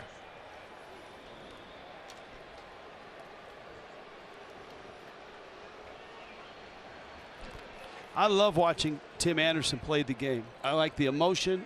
I like the flair. Chopper, short. Trejo, got him. That's what you call a shutdown inning, Buck Martinez. Javier Assad, 7-1, Mexico. Buck Martinez mentioned Joey Bats. Joey Meneses had the great bat flip here. That was one of the best bat flips. That kind of, I think, broke the bat flip ice in baseball, didn't it? It sure did, and the Blue Jays have commemorated that bat flip with a bobblehead bat flip, but this one is epic. I mean, he has the record for the highest bat flip in WBC history. I mean, he put a charge in that bat flip. The Blue Jays were on the verge of being eliminated back in 2015, and the Texas Rangers opened the door, committing some errors in the inning. And then Jose Bautista, as he did for so many years, hit a big home run for the Blue Jays and kept their hopes alive. Isaac Paredes, you and I have had the pleasure of doing the World Baseball Classic in Asia in 2013 and 2017. Japan, the host, that is launched, but it's going to be foul. And the emotion that we saw there, even with the Japanese team, but certainly the Korean team and the teams over there, you kind of assume that they'd be very polite and not professional and reserved. In big moments, man, bat flips, emptying the dugout, all of them. Yeah, and in Japan, each of the teams have their own bands and cheering section, and Team Samurai had a terrific following over there during all of their games, and it was a great atmosphere, not unlike what the atmosphere is in Latin America. But, this is a curious situation here with Brady Singer. In this supercharged atmosphere, Singer threw a bunch of pitches, over 30 last inning when he was charged with 4 runs on 3 hits, and he's back out here again. Mark DeRosa obviously has his reasoning, and Singer is a starter, so the pitch count is kind of not a real issue. Team Canada will play the United States tomorrow night in the second game. That's Brian McCann, a teammate of DeRosa's when they were in Atlanta. He's one of the coaches on this staff. And there's Michael Young, a former Team USA player in this classic. But you try to think about what the reasoning is, or say, okay, we're not going to get anybody else up in this game. It's 7-1. And Team USA is certainly loaded with enough offense to come back in this game. But, we just saw Canada, and yeah, mind you, it was against Great Britain, but they scored 18 runs on 17 hits. And I don't care who you're playing, when you have that kind of confidence with the bat, that's going to carry into the next game. Well, as we pointed out, the importance of this game for Mexico. They win it, they're 1-1, and so is USA. But Mexico will have the first tiebreak. And they're putting up some runs. Yes, they are. Earned runs, which is another, that's the second tiebreak. Earned runs allowed, as in the USA allowing 7 earned runs. You know, in thinking about this, you know, they've got a star-studded coaching staff, guys that have done everything in baseball, World Series championships, division wins, all-star games, and all of that. Sometimes I think maybe you should have an amateur coach that has been through these tournament types of atmosphere where they understand, okay, are we thinking correct here? Are we really thinking about run differential and who we're saving for the next game? There's a lot of things you need to think about in these short series type of games where you play each team just once. You play 4 games. Arenado, short hop pick, throws across. JP Morosi for Team USA. I was talking about how crucial this would be for Mexico to win. Same can be said, obviously, for Team USA. It really would set up in many ways, Rich, if the U.S. does not come back and win this ball game. Something of a must-win tomorrow night against a 1-0 Canadian team. Lance Lynn of the White Sox expected to start for Team USA. For the most part, as we've seen already with Freeland pitching last night in relief of Wainwright, Team USA has gone with a piggyback system with their starting pitching. They do have 7 different starting pitchers on the roster. I believe, Rich and Buck, the idea here is to make sure Singer gets plenty of runway to keep himself stretched out. But in the meantime, this game is hanging in the balance. The one positive note I'll make for Team USA is that Mexico had to utilize their bullpen much more yesterday than Team USA did. And so that's the one thing in the back of the minds of Team Mexico, making sure that bullpen is ready. Anderson, that's a base hit. Trejo. Well, and JP makes a great point. We know for sure, Benji Gill told us before the game, Luis Cessa is not available for this game tonight. One of their big arms down in the bullpen. So we know that for a fact. Anderson's got tremendous range and he tries to throw off line over at first base, and infield hit for Trejo.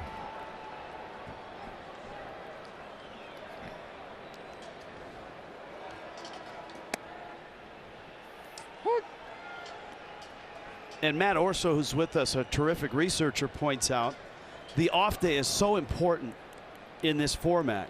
And guess who has an off day tomorrow? Mexico. So that will bring Cessa back into play with an extra day's rest. He'll have 2 days off, and so he will be able to pitch well. And when you think about Mexico having an off day, they don't play again until they play Tuesday in the night game against Great Britain. Speaking of Great Britain, they've got Colombia, who had the off day today after going extra innings and beating Mexico yesterday. Yeah, as cut and dried as this pool seemed to be at the start, all of a sudden the picture is getting a little cloudy. It always is. In this tournament, you can sit there and say, oh, these guys are going to beat these guys and these guys are going to go through. And then after like 2 days, it's all sideways. Yeah, in Pool A, you and I were discounting Cuba after they went 0-2 to start. Right. They're out. No, they're not. They made it. I don't know how, but they made it. The tiebreaker. Long way to go. And Tucker in foul territory makes the catch. Singer tightens up a bit here in the 5th and gets through the inning. 7-1 Mexico.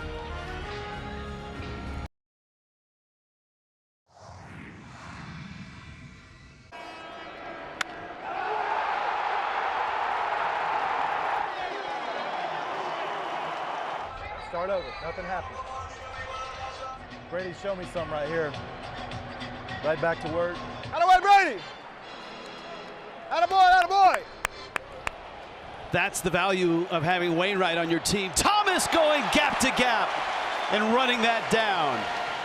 Will Smith, a long out. Now Adam Wainwright trying to encourage his team and making sure Singer doesn't get down. But what an effort by Thomas in center. Shaded on the left side of second base. Has a long run, but runs it down with ease. Tell you what, Team Mexico is fired up. They've had a shutdown inning in the 4th. The Sox came in and retired the side. He's retired all 4 he's faced since coming in the game in relief with Patrick Sandoval. This was a Sandoval start, went 3. Saad has 4 outs. Here's McNeil. And a strike. 7 runs, 9 hits. The 2 home runs by Joey Meneses, who, by the way, is 5 for 8 in the World Baseball Classic. Is that any good? Yeah. I mean, I think so. And you're a baseball guy. Somewhat. Not nearly to the degree of you or J.P. Morosi. But yeah. 6 in a row set down by Team Mexico now. And they have really held the USA team in check. A run on 2 hits. That's it. Tim Anderson had an RBI single in the second. McNeil is out.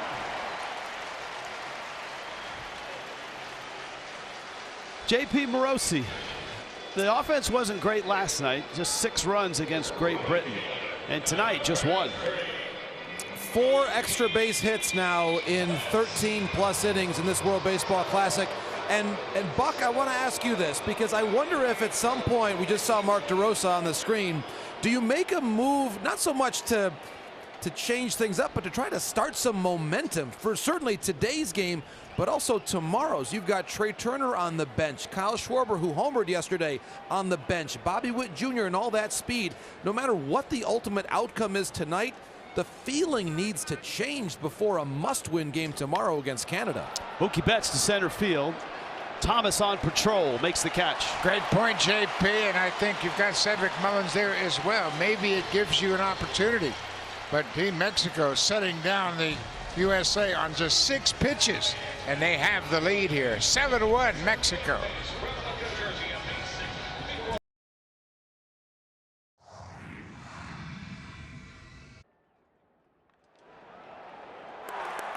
We got a guy there. Hey, he played. He's played before. Yeah. That guy's played baseball before. Yeah. I like him. We got a guy there. Yeah, he's got a great sense of humor, and he and Alex Verdugo, they've really developed quite a team bond down in that Team Mexico dugout. And they both get on each other, and they challenge each other. Adam Ottavino in for USA. 9-1-2 for Mexico. Austin Barnes, Randy Arozarena, Alex Verdugo. Ottavino really had a bounce-back season last year pitching for the Mets. A 206 earned run average in 66 games for New York. Just 16 walks. Chopper wide of third, and that's a foul ball. This is the second WBC for Ottavino. He pitched for Italy in 2009. Pitched a total of 3 innings, allowed just 1 hit. He made a start for Team Italy.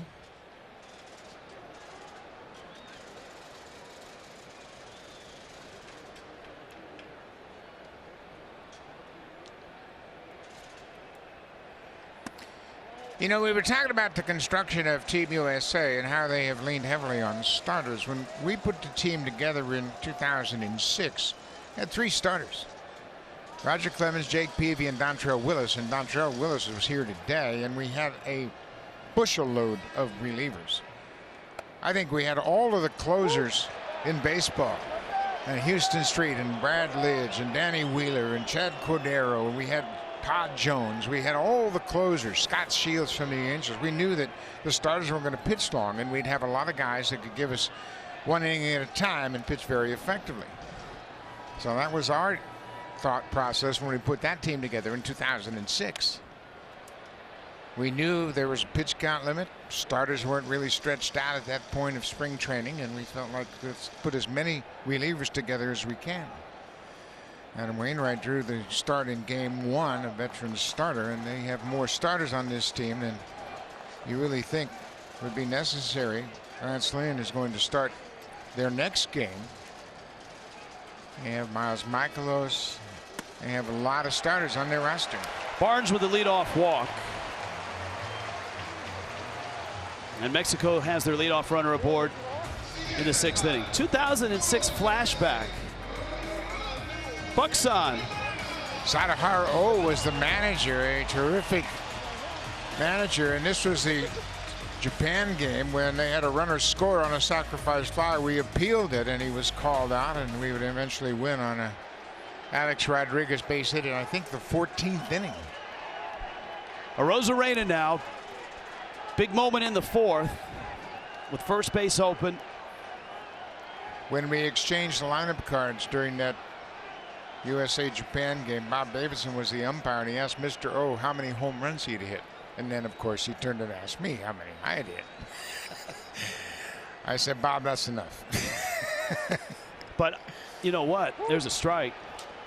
In World Baseball Classic history, that might be the record for most home runs combined by 2 opposing managers. No question. It was. Good point. Good point by, I told you, you're a baseball guy. No, I'm just trying to be a good partner. Runner goes, pitches out, throw, kicks into left field. And a stolen base.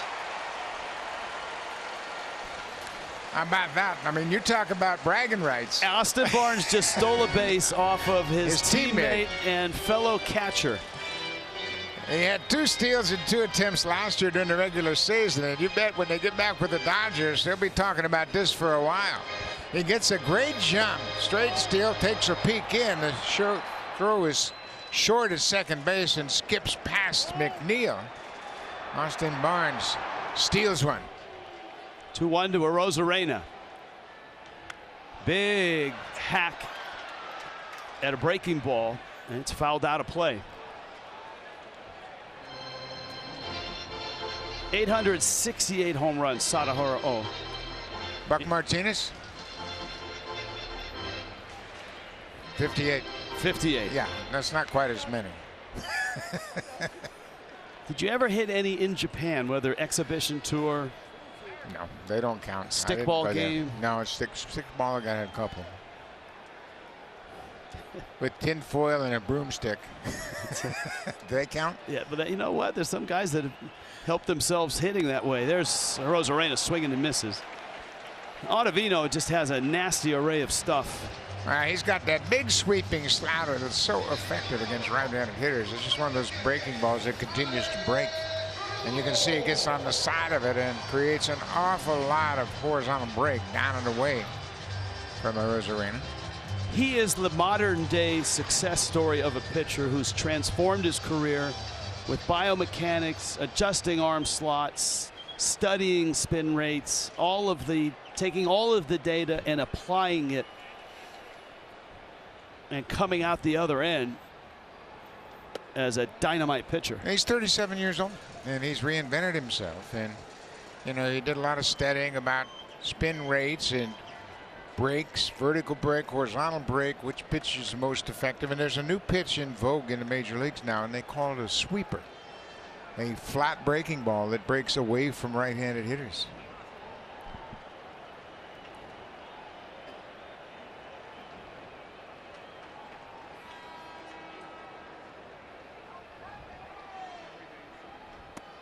Take a look at this Arozarena strikeout. Watch behind home plate. Oh, look at that. A whole bunch of umpires, huh? And it looks like it's a mixed crowd of USA fans and Team Mexico fans. That looks like synchronized swimming has come to the World Baseball Classic. High fly ball. And Trout makes the catch. Though I wouldn't advise doing that with the Arozarena at the plate too often, because more often than not, the ball's going to be launched somewhere and you won't be able to call it. But that was pretty cool. Remember a few years ago the 2 guys that used to go to Major League games dressed up in umpire outfits? I mean, they had the whole thing working. They had the blue shirts and the masks, and they'd make those calls behind home plate. I wonder what makes people think of those things. Well, first you got to get the good tickets, right? So you got to put down some money to get in the camera view. All right, here he is, Joey Meneses. 2-run homer in the first, 3-run homer in the fourth, infield hit in the third. Ottavino tries a fastball that misses in. World Baseball Classic history for Mexico. Karim Garcia.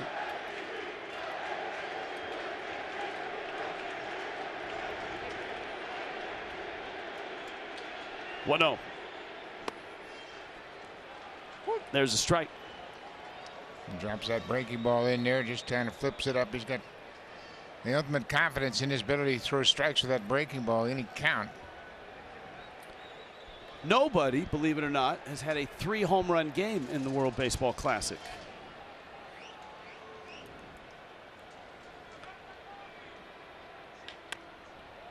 Little tapper towards third. That's Arenado across the diamond in time, and they get Meneses this time. Mexico strands a runner. Bottom 6 in Phoenix.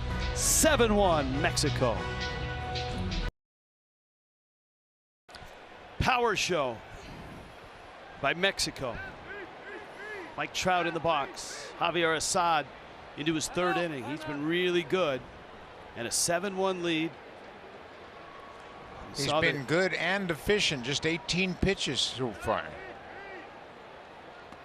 You saw the 2 home runs there by Joey Meneses. The 2-run shot in the first. The 3-run complete with an epic bat flip in the fourth. Trout still looking for his first hit of the Classic.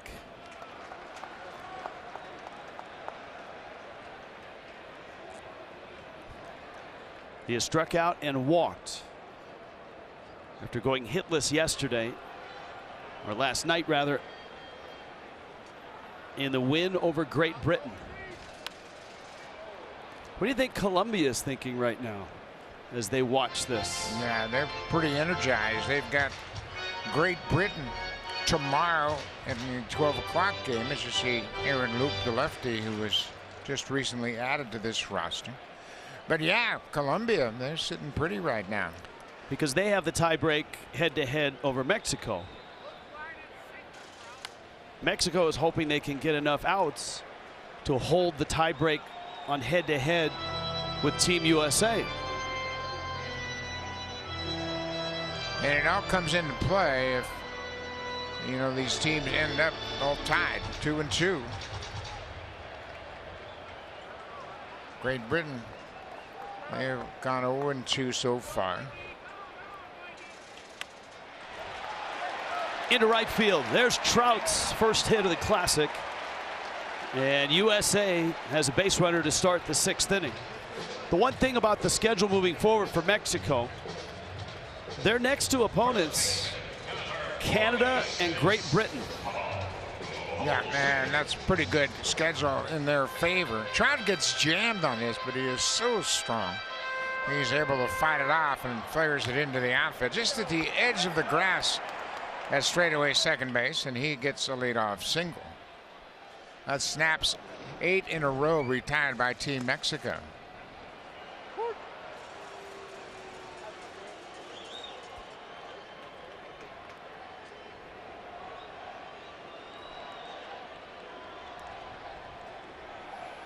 Goldschmidt a walk and a strikeout. Assad.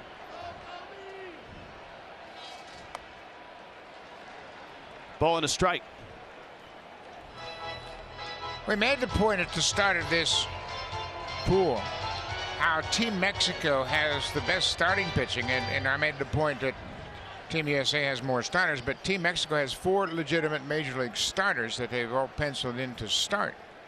Taijuan Walker will start for Team Mexico against Great Britain. It might be playable, and Meneses is there, and he makes the catch. The reason that's important, if Taijuan Walker is very efficient in his game on Tuesday night against Great Britain, maybe he can pitch 5 innings and take the pressure off the bullpen, so they have a full complement of relief pitchers for Team Canada on Wednesday in the day game.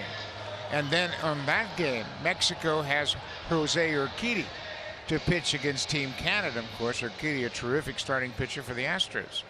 So that starting depth for Team Mexico might pay them big dividends in the end.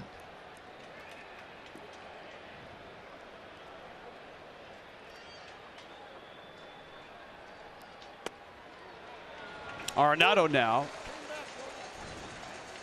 0-1. He thought that breaking ball went around the inside corner. He didn't agree with that call by Alan Porter, the home plate umpire.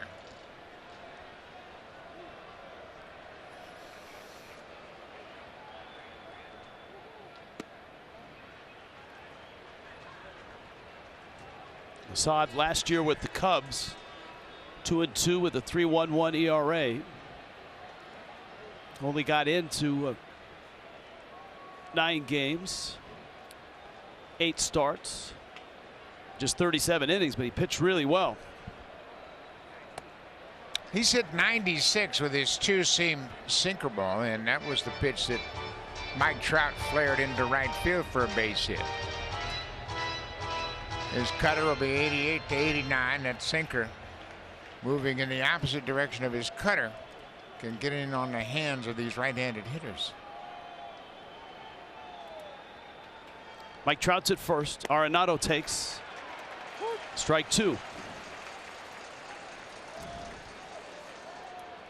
That looked like a cutter that was inside, a slider that he started off playing inside, and it broke, caught the inside corner.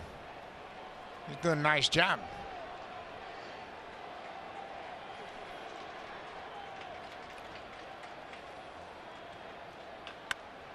Up the middle, there's a lot of infielders there. That is an acrobatic play and an unorthodox way to get a force at second base. Trejo does a terrific job as they really team up with Urias, and it looked like Trout was going to be able to beat it. But look at Trejo go to the bag and take the toss from the second baseman just ahead of the slide of Mike Trout. Great work by the middle infielders. Urias, the second baseman, making the play on the shortstop side of the bag, and Trejo does a terrific job of getting to the bag, finding it, and getting on the base before Trout. That's been, over the last 3 or 4 years, problematic for some teams that are into extreme shifts. Are balls like that? Who's going which direction? Who's got the bag?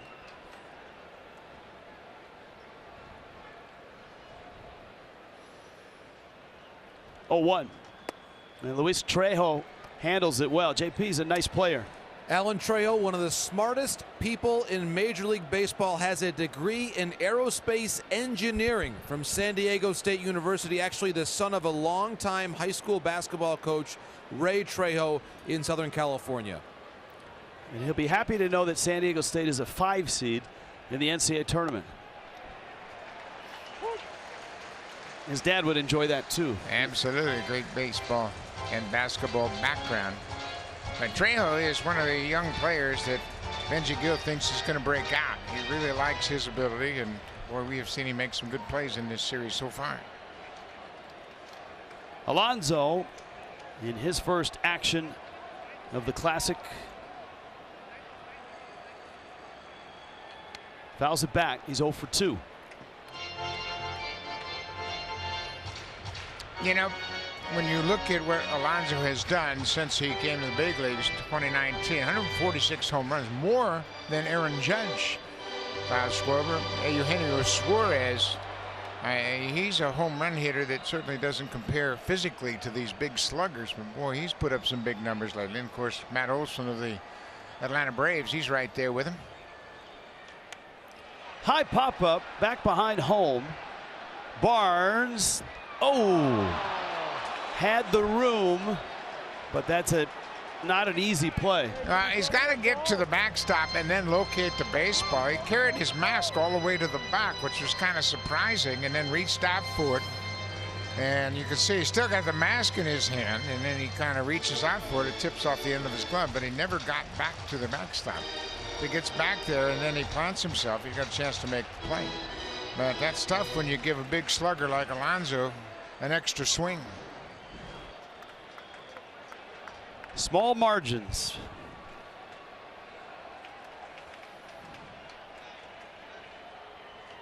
He chased. How about Javier Assad? 3 scoreless innings in relief. 7-1 Mexico to the 7th.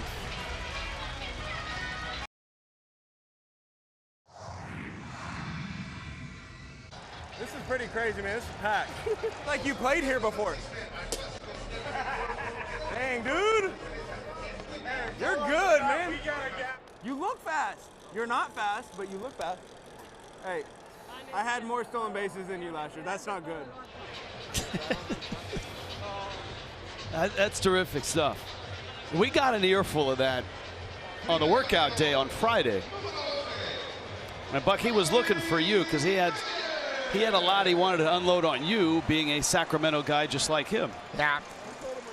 We both went to the same high school, Elk Grove High School in Elk Grove, California, south of Sacramento. Here's the veteran lefty, Aaron Loup. His first year with the Angels didn't quite go as well as his previous season with the Mets. He put up career numbers pitching in New York and then turned that into a nice contract with the LA Angels. Started his career with the Toronto Blue Jays, spent 7 seasons with the Blue Jays, appeared in 369 games for Toronto. Nobody points that out when a player has success in New York, goes someplace else and doesn't. They never say, well, you know, you can pitch in Cincinnati, but if you have success somewhere else and then go to New York, it's always, oh, you can't pitch in New York, can you? Exactly. He went to Southern California after being 6-0 with a 0.95 earned run average for the Mets in 2021. Rowdy Tellez gets his second hit of the ball game. That slider he stays on and hits it right back up the middle. He is 2 for 4. He hasn't hit either one of them very hard, but he'll take it. A couple of hits. That's 10 hits now for Team Mexico. Paredes fouls it back. Paredes has been busy, walked in the first, drove in a run on an infield single in the third. Joey Meneses, 2 homers, 5 driven in. Outstanding pitching from Mexico. Patrick Sandoval, 3 innings, a run. Javier Assad, the Cub, 3 innings, just the 1 hit. And Loup is reliever number 4, pitcher number 5 for Mark DeRosa. See, that we can't listen to it live because, well, you just can't, just in case. But I can sense another really good conversation right here. Yeah, a couple of first basemen. They probably have a lot of opportunities to chat. They're both in the National League Central. Matty Tellez with the Brewers and Paul Goldschmidt with the Cardinals. I bet you they've had good conversations the last couple of years.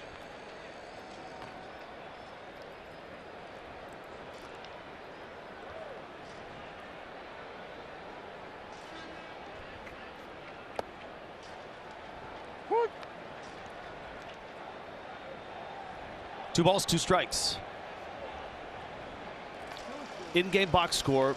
The damage from Arozarena, Meneses, Tellez. Alec Thomas in the 8th spot had a big hit. And the umpires behind home plate once again working hard. Now Paredes swings that breaking ball down and in, and there's the That's awesome. core of umpires behind home plate. They've got a terrific view as Paredes swings and misses. Loup gets a strikeout, and there's the strike 3 call behind the backstop. Many of them have adopted the style of the retired umpire Tom Hallion, who literally tore himself in half with his cold strike 3. Yeah, Hallion, one of 10 Major League umpires to retire this year. I'll miss him. Yeah, I will too. Great personality, wonderful umpire. But there have been some veteran umpires that have stepped away. And there are an awful lot of younger umpires, very athletic umpires, that have come up and been rewarded with regular jobs now in the big leagues. But without the signature called strike three that many of the old school, and Hallion may be one of the last that have had that in the sport. 1-1. It's a swing and a miss. Luis Urias.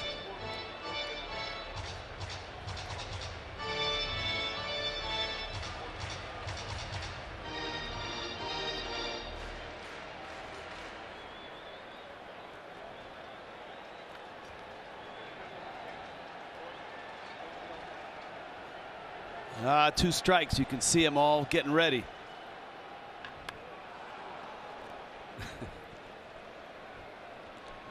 All right, you talk about these games being unpredictable. Mexico scored 2 runs in the first on Meneses' first of 2 home runs. They had kind of the same start in game 1 this afternoon. Great Britain scored 3 runs in the top of the first against Team Canada, and it looked like, oh no, Team Canada's in trouble. And they came right back with 5 and then just boat raced Great Britain. They mercy ruled them after 7 innings. That's a really good pitch. Looked like it may have caught the top of the zone.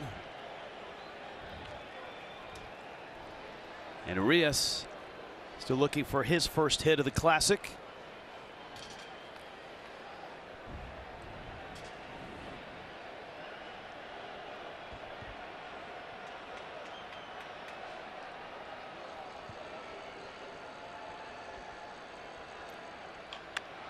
Into center field.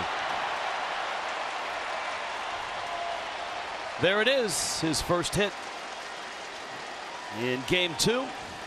A reminder, Buck Martinez, that this copyrighted telecast is presented by the authority of the World Baseball Classic Incorporated, may not be reproduced or retransmitted in any form, and the accounts and descriptions of this game may not be disseminated without the expressed written consent of the commissioner of this booth, which is you. No, hardly. Good job on that. How many times have you done that? Yes.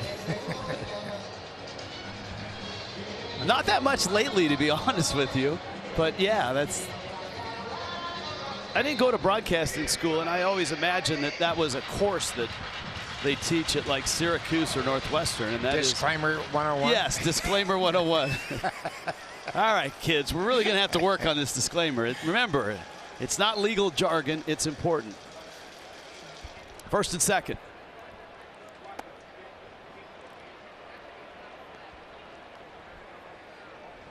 Trejo is 1 for 3. The attendance tonight, 47,534. Wow. That's terrific.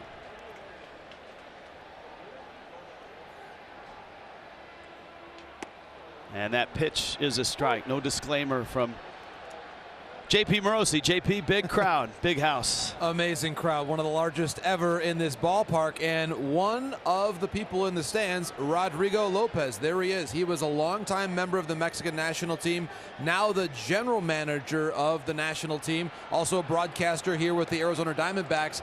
And when I spoke with Rodrigo a month ago, he made the point that back in 2006, when Jorge Cantu was one of the heroes, not every player on that roster was a proven major league player, either on the mound or at bat. And when we looked at that lineup a moment ago, Rich, and saw what these players have done in this game, to score 7 runs against Team USA in a World Baseball Classic game has not happened very often.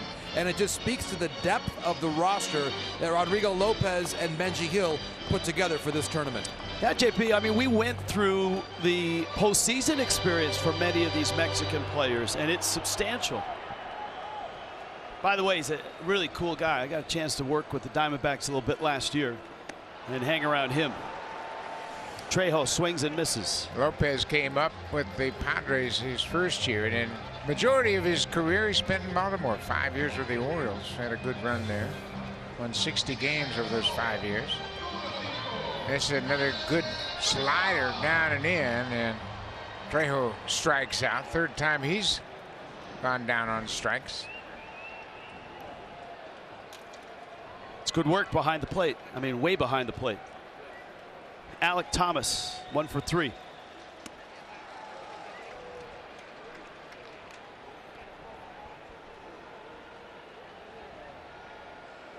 Loop's the 5th pitcher to work for Team USA. Ottavino had a clean inning.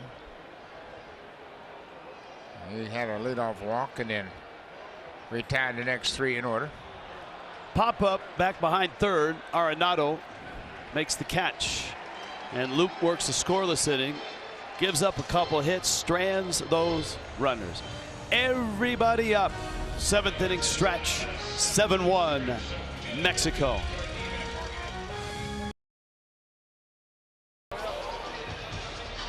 Well, we told you this was going to be emotional. Sellout crowd. All the feels. Meneses with 2 homers. The bat flip. The agony of Brady Singer. 7 runs, 11 hits for Mexico. A run on 3 hits for the United States.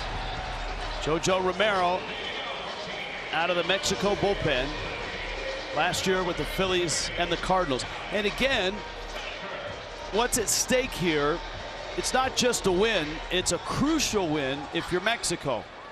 They lost to Colombia yesterday, but they win this game. They're 1-1, and they have the head-to-head tiebreak with Team USA. And the schedule is very favorable for them from this point on. They will play on Tuesday. They have Monday off. They'll have Tuesday. They will play Great Britain in the night game, and then they will play Canada in the day game in the final day on Wednesday. That game right now, I mean, if this score holds, that Canada game, put a big circle over that. You and me are going to have lunch right here. You bet we are. Kyle Tucker into center field. Mexico's got a guy out there, as Rowdy Tellez said. And that's Alek Thomas. Here is that schedule, Buck. What do you see? Any other games catch your eyes? Yeah, I think obviously Colombia, they had an off day today. They will play Great Britain, and you know, if form holds, they will beat Great Britain. Canada, United States tomorrow night. I just think the Canadian team is energized with their lopsided win over Great Britain. And, you know, everybody offensively got into the mix. And I think they're going to have a lot of options when you think about what they did. 18 runs on 17 hits. I don't think that game's going to be a lock for Team USA. When you think about the power, everybody making contributions. Tyler O'Neill, Freddie Freeman, 2 veterans in that lineup. Edward Julian hit the home run to start the game. Owen Casey, he's kind of an interesting guy. He's got a lot of pop. He had a big game, hit a home run to straightaway center in the afternoon game. Picked up 3 RBIs. I like the left fielder Jacob Robson. Robson had a big game. He was on base all 5 times he got to the plate this afternoon. And he can run. Tim Anderson, we'd mentioned how Mark DeRosa had really been enamored with Anderson since he's joined this team. And Tim Anderson started out during batting practice hitting in the 3rd group. The next day he hit in the 2nd group, and he told the skipper, Mark DeRosa, by the time we get to Miami, I'll be hitting in the 1st group.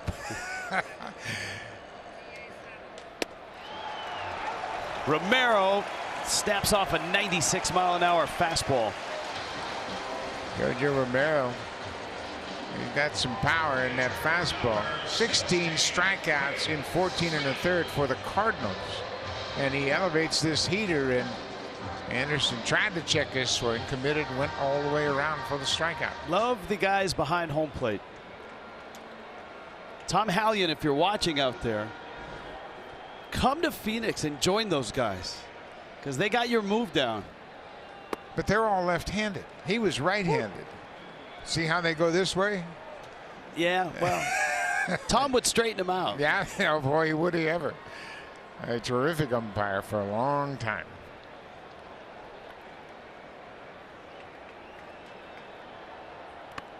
We got to get Morosi back there. Yeah, he's got to do a story and talk about the background of that umpiring crew. That'd be terrific. Synchronized umpiring crew.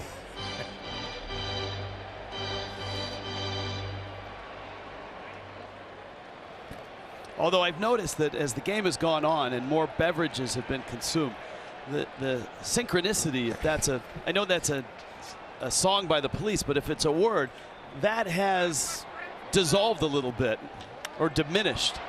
In the air, left field, hit pretty well. Arozarena back at the wall, and it's gone. And Will Smith has homered.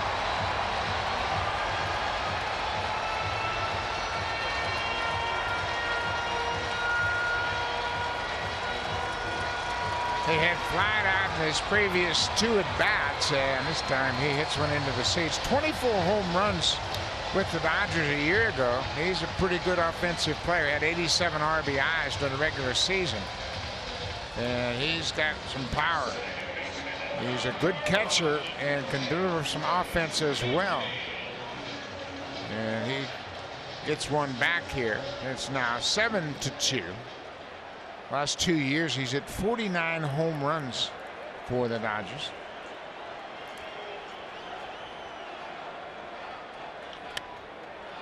McNeil flips that one to left. Arozarena in and makes the catch. Inning over. USA gets one of them back on Will Smith. Solo homer to left field. But a long way to go and only 2 innings to get there for Team USA. 7-2 Mexico, on to the 8th inning.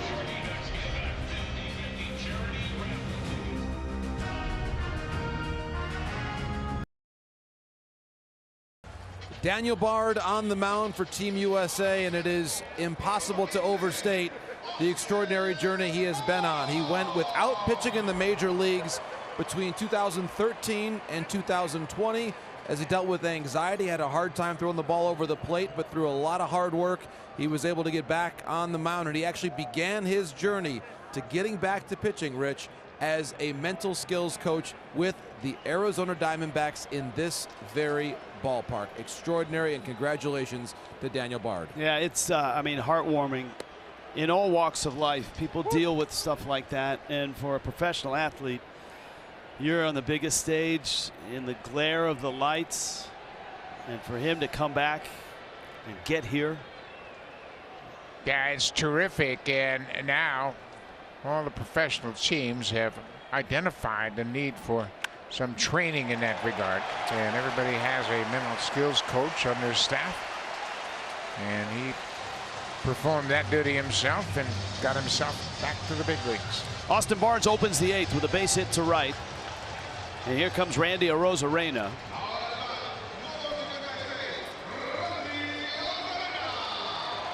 There have been 3 big moments offensively for Mexico in this game. The 2-run homer by Meneses in the first.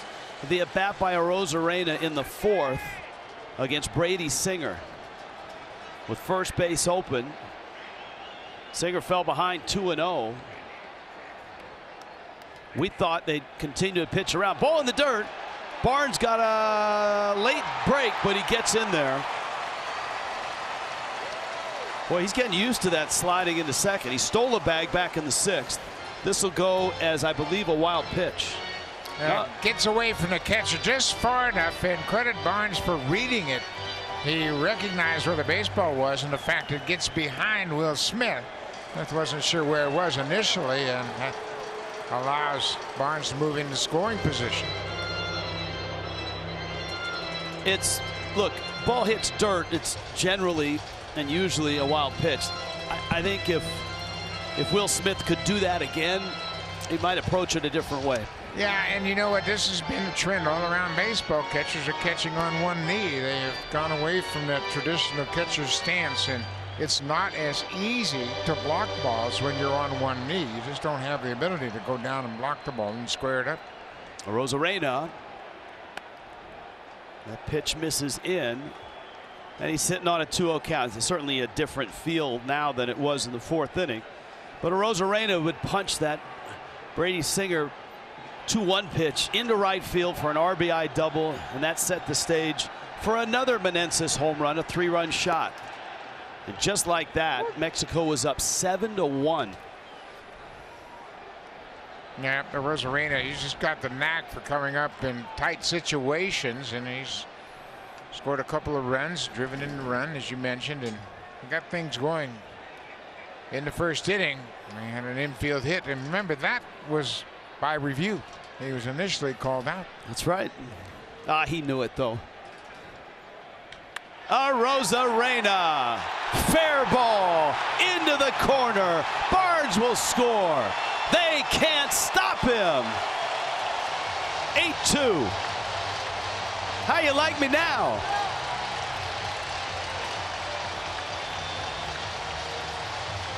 Three hits for Arozarena, and he stayed back on that breaking ball. We have been talking about what a good fastball hitter he is, and he knows now he's not going to get many fastballs. But watch where this breaking ball ends up. Over the plate, it just spins and didn't break.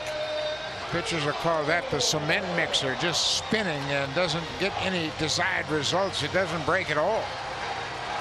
Tony Perez-Chica waving the runner around. The wild pitch allowed Barnes to move into scoring position, and Arozarena made the most of it. Got him 5 for 9 with 3 doubles and 4 RBIs in 2 games here in Phoenix.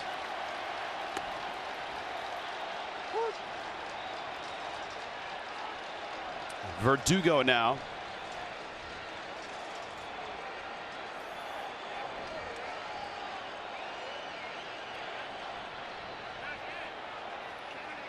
Verdugo just one hit. He had an RBI hit in the 7th inning in the Columbia game.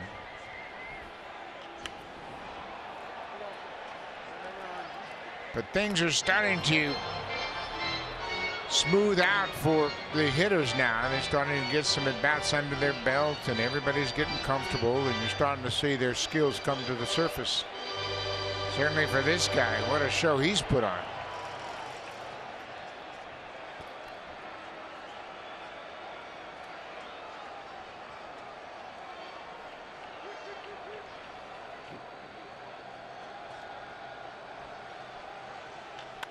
That's it hard but foul. Randy Arozarena, very popular player, JP. He is, Rich, and Alek Thomas called it. He said today to me before the game, I saw Randy Arozarena with his new boots. And Alek Thomas said when Randy Arozarena has those boots like he did back in the 2020 World Series, it's usually good news for Randy Arozarena's team. And there are the boots in question. Las botas de poderosa. They're the boots of power for Randy Arozarena once again. I'll tell you what, for both of you, the guy that I was around in the big leagues with the best boots, Jorge Cantu. He had some sweet boots, and man, he'd like to show those off. He was a cowboy. Yes, he was. He was a cattle rancher. He probably still is right now, and still playing, and just a beloved figure in Mexican baseball history. Absolutely.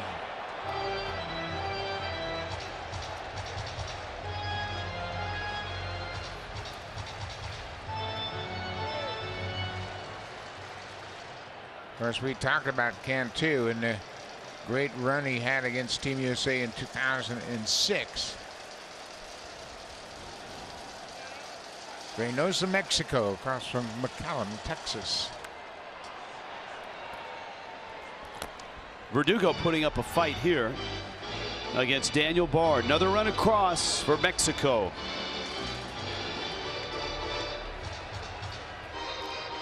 You know, Jorge Cantu, we talk about great players from Mexico. He had 2 100 RBI seasons, one with Tampa Bay and one with Florida. Ouch. Could have used some boots there. Now Daniel Bard just really steered that breaking ball, and it never really came out of his hand very smoothly. And Andy Pettit's going to go out and try to help his reliever get through this inning.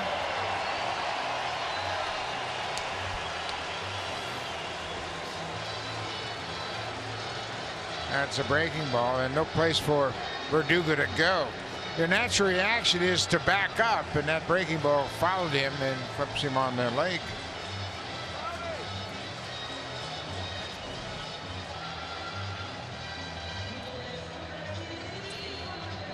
If you are just happening by and you're wondering how the heck did Mexico get 8 runs, this is how they got him. That guy, Joey Meneses, the Washington National. First inning with Arozarena running on the pitch, and Nick Martinez was distracted with Arozarena's presence at first base. And then in the 4th inning with 2 aboard, a mammoth home run and a bigger bat flip. His second homer of the ball game. He is 3 for 4 with 3 runs scored and 5 ribbies.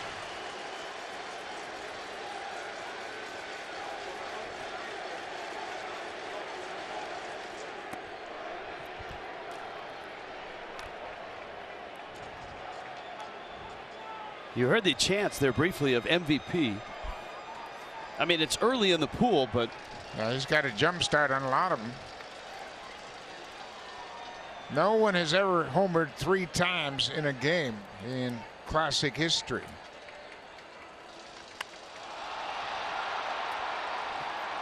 Trout has plenty of room. Everybody's tagging here. Arozarena and Verdugo. And Arozarena gets to 3rd. Verdugo retreats to 1st. Now, StatCast always has the nice look at the home runs.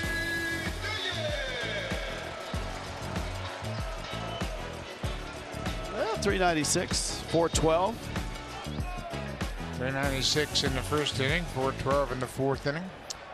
One thing to keep in mind, we were told they are not using the humidor here in Arizona. Here's Tellez. Runner goes and no throw. That's going to be a stolen base because it brought the shortstop to the bag at 2nd. And it's Duran, the pinch runner, who Duran.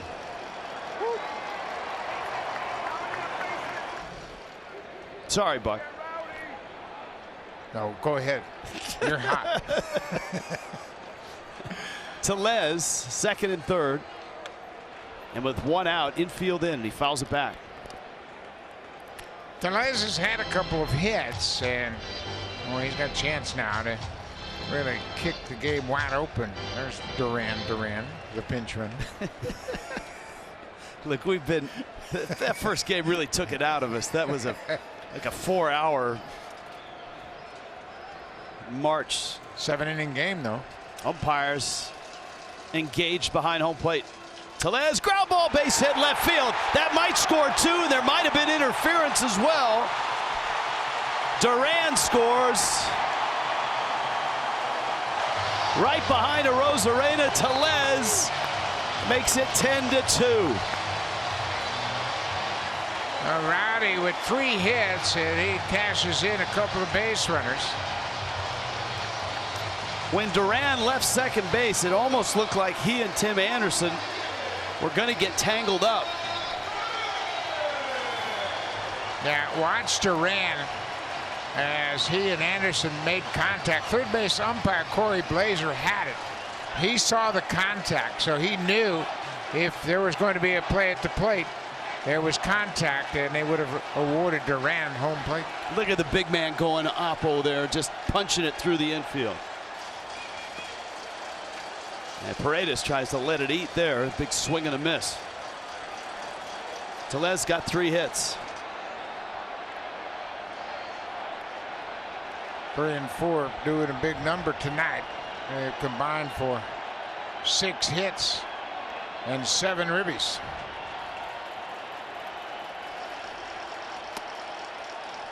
JP Morosi indicated that he felt 50% of this crowd for USA, 50% for Mexico. That's not scientific. It was just from the introductions and the noise level that he measured. Yeah, I kind of sense that as well when they introduced Team Mexico and then they introduced Team USA. I think the crowd was about equal in their cheering for their respective teams. I'll tell you what, That first 50% is having a great time. I mean, they are really going right now. That is strike 3 called. Paredes is out. JP, it sounds like a World Cup match right now. What do you got going with this chant? Well, Rich, I'm hearing right now what is in many ways the national song of Mexico, Cielito Lindo. It's certainly sung at many Mexican soccer games, at many great Mexican boxing matches. It's a big point of pride and patriotism for Mexican fans and the Mexican people. So usually when you're hearing Cielito Lindo sung by a crowd like this, it's when the score is the way it is right now, 10-2 Mexico. So maybe it's more than 50-50. Terrific atmosphere indeed, and we're going to see Team Mexico again, but not until Tuesday. And in that final game, you mentioned the significance, the possible Mexico-Canada significance on the final day. They play the day game. That is going to be a great game with a lot on the line. And USA, they will take on Colombia in the night game on Wednesday.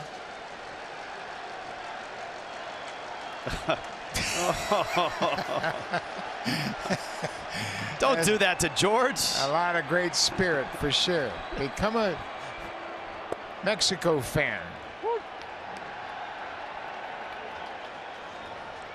Maybe he lost the bet. It really is a great scene here.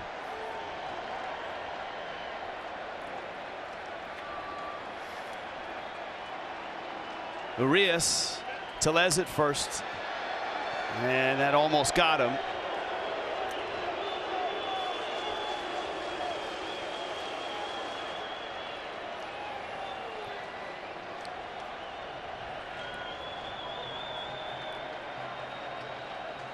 Mark DeRosa, Andy Pettit, manager, pitching coach.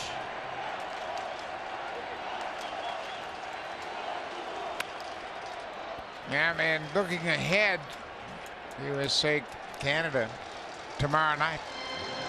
And right here back in 2006, Canada took an 8-0 lead. Adam Lowen started for Team Canada against Dontrelle Willis. Jason Varitek would have hit a grand slam to get us back in the ball game, but we lost that game 8-6. One of the biggest wins in Canadian WBC history for sure.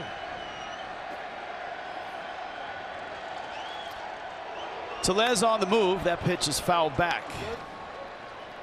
And we saw what kind of firepower, and you have to discount it somewhat, obviously, because their 18 runs on 17 hits came against Great Britain. Plus the fact Great Britain walked 16.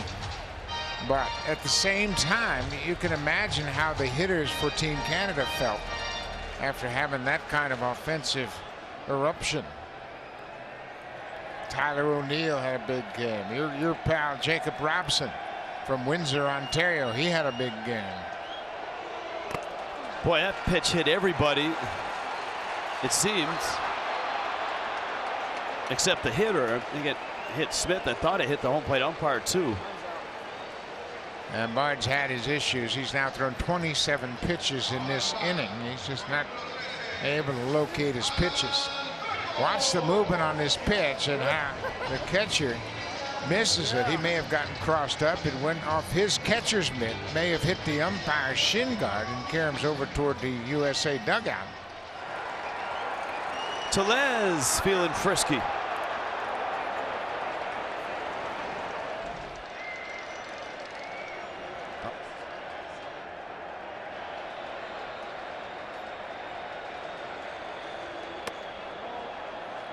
A concert has broken out. Encore. How about that?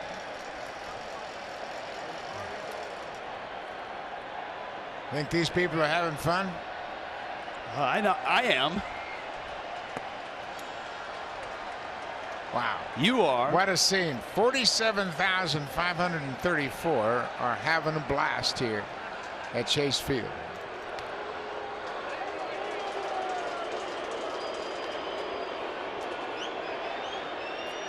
You and I have had the pleasure of doing games in Japan, Fukuoka and Tokyo, and great crowds there. And over there they have choreographed chants for their players. Everyone's got it's essentially a walk-up song, but they sing it during the at-bat. Yeah, during the whole at-bat while the guy's hitting. Yes.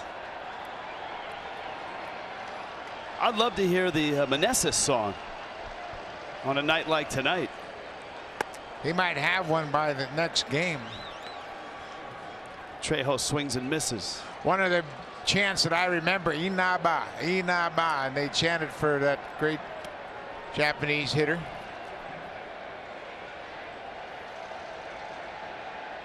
Two one. Well, the Inaba song had significance because every song has a little something to do with the player over in Japan. Inaba, and I don't remember the name of the city where he came from, but it was the city of earthquakes.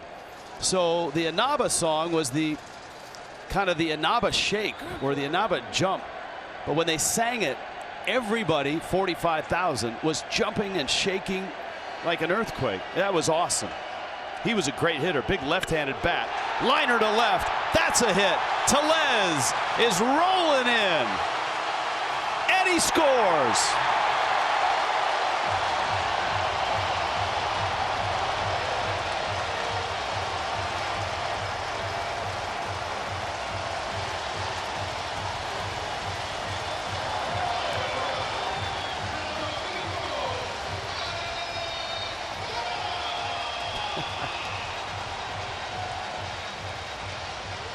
Eleven to 2. Think about this as Mark DeRosa is on his way out.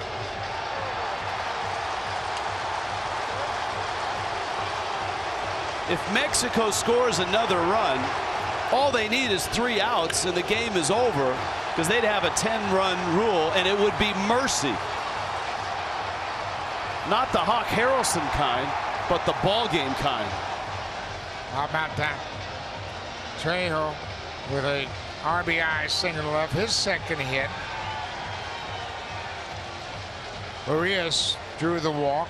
Tellez comes in to score. Another big inning. And another pitching change. 11-2 Mexico.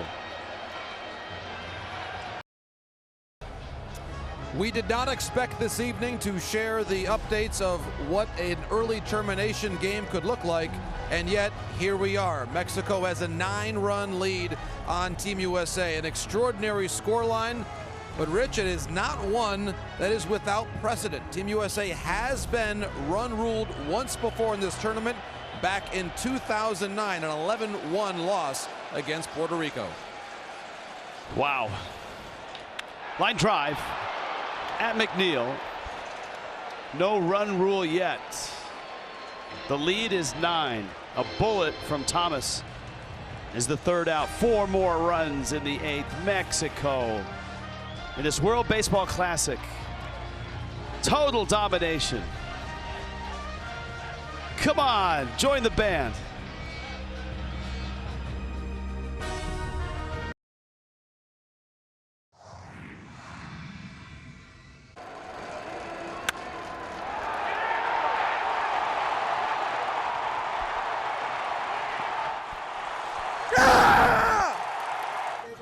Huge changeup. He's been working on a cutter. His velo has been down this spring. That's the old school scouting report right there from Rowdy Tellez. Talking about Devin Williams, his teammate in Milwaukee. He's got a great changeup. He's been working on a cutter. Jose Cardona in left field for Mexico. Takes over for Randy Arozarena. And Cesar Vargas next on the hill for Mexico. Third reliever.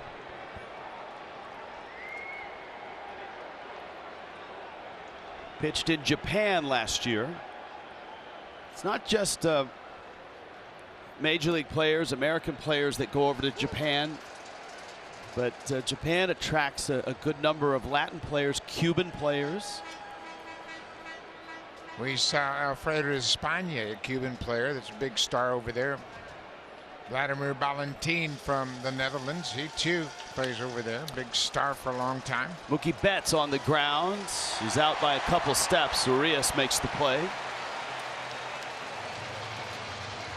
Our crack staff is working so hard.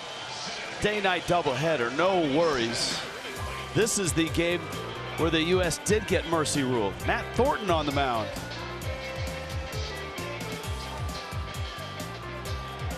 Felipe Lopez came in and scored a run that finished that ball game. Mike Trout, 1 for 2, 1 for 6 in the Classic. He walked in the third and had a base hit in the sixth, and he was forced out at second base. If the score holds, USA will be 1-1. Mexico will be 1-1. They'll have the tiebreak. But remember, there's 2 teams that advance out of this pool. So second place, it's pretty darn close to first place in terms of advancing. Well, Canada's 1-0, Colombia's 1-0, and the United States, it looks like they're going to go to 1-1, and Mexico be 1-1. Of course, Great Britain is 0-2.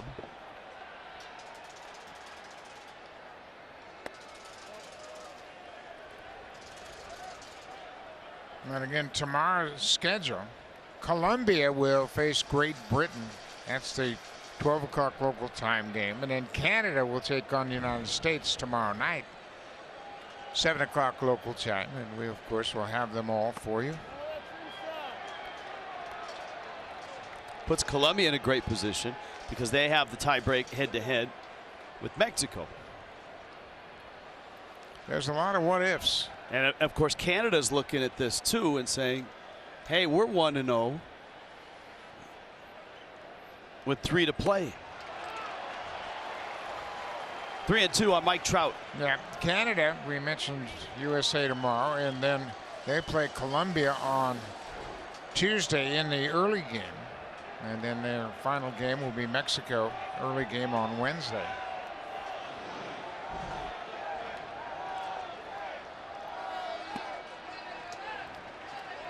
Lost him. Trout's aboard.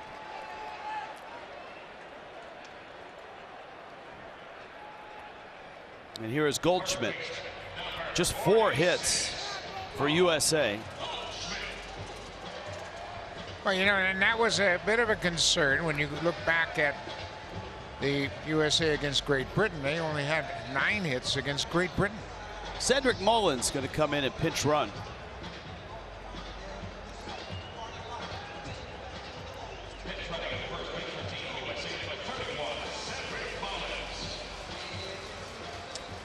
So Mullins is at first. JP Morosi raised the question. We had this discussion about an inning and a half, 2 innings ago, about the USA lineup and what do you do after this game, because last night wasn't great.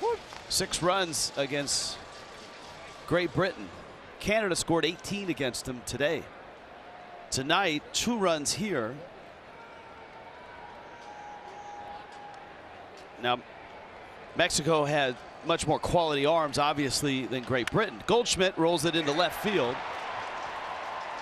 JP, can you, I mean, it doesn't feel like in a tournament like this you can wait around for your offense to get rolling. It's a great point, Rich, and part of the answer could be standing at home plate right now in the person of Bobby Witt Jr., someone who we know Mark DeRosa has been really excited to take a look at in this setting with all the speed and athleticism that Bobby Witt Jr. has. Mark DeRosa has said, Rich, that he plans for every one of the position players to get meaningful playing time during pool play, and then if and when the U.S. advances to Miami, then you have to play the hot hand. But candidly, right now, there are not too many hot hands in the U.S. lineup.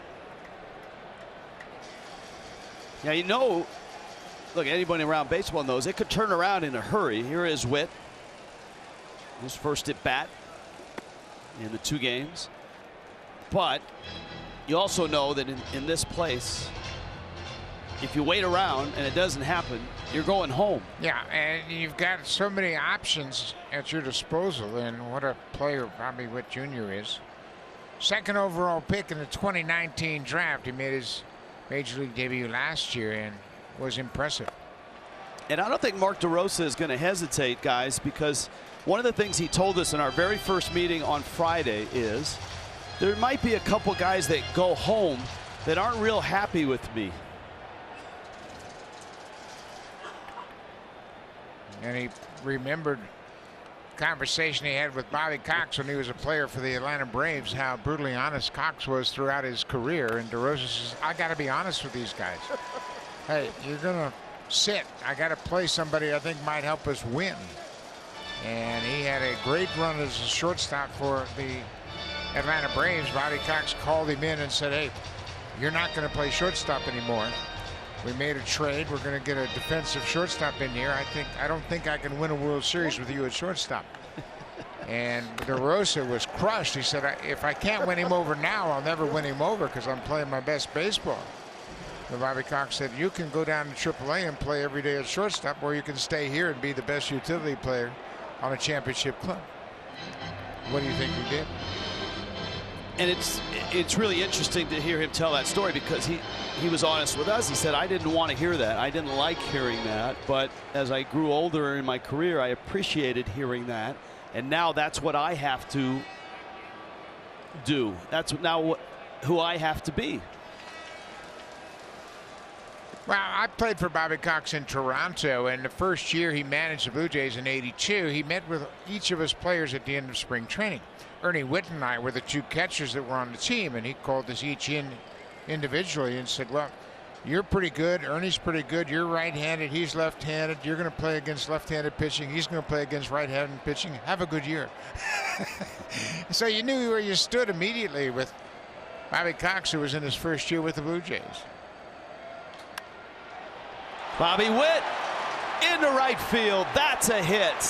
Mullins is racing to the plate. Ball's bobbled. Goldschmidt holds at third, and it's 11-3. Well, Bobby Witt is a dynamic young player, and he can flat out fly. He was headed for third base, but Goldschmidt ahead of him was stopped at third by the third base coach, Dino Ebel. Mullins scores, but watch this swing. I mean, he stays on this pitch down and in, great concentration, and drives it up the alley in center field over the second baseman's head. Now Goldschmidt had to wait and make sure this is not caught, so he can't break on contact. He stutters steps. Ebel waves Mullins around third and then throws up the stop sign to stop Goldschmidt. And look at Witt. He was already 15 feet around second base thinking about third. It's an at-bat like that that can turn a manager's mind on the lineup card for the next game tomorrow morning. Yeah, absolutely. And like I say, you can't wait around for these guys to sort things. Hey, you know, I need 4 or 5 more at bats. I don't have 4 or 5 more at bats for you. I need somebody that's going to swing it right now. And you got to think that Schwarber's going to be back in the lineup, given the fact he hit that big home run here in Game 1 for Team USA.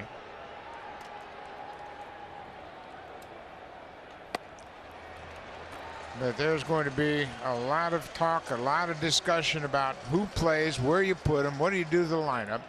There's been talk about, do you hit Mookie Betts leadoff or Trey Turner leadoff? And Trey Turner's not even in the lineup tonight. So there's a lot of things that Team USA is going to have to think about.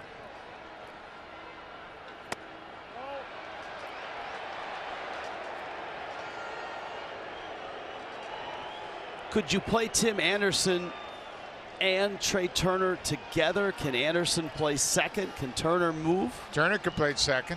He's done that before. He played second with Kyle Seager in LA. So yeah, there's a lot of options and a lot of things you could do. That's a high pop-up. What the desired result of Team USA manager Mark DeRosa? Get more offense. So you don't worry about who's in position or who's out of position. You try to figure out how I can put together an offensive team that can turn things around. because this team really hasn't clicked the way you would expect, much like the 2006 Team USA. And on the parallel tracks that a manager has to have, as DeRosa talks to his team, scoring runs here may not win the game, but it might help you down the road. High pop-up.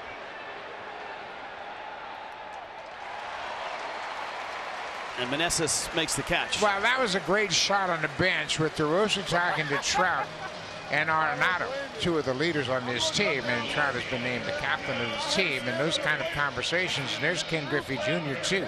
I mean, another wonderful resource. Hey, Junior, what do you think? How do you get things turned around?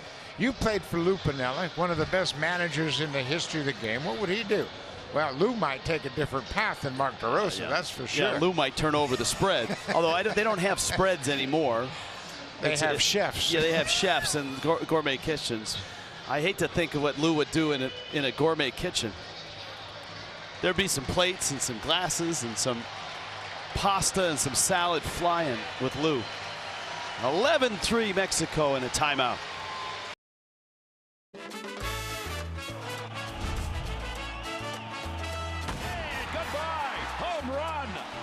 Delivers a 3 RBI shot, and they turn the double play, and that is a big one. He puts it in the air to left field. Pretty good. Wood turning around, looking. Goodbye, home run.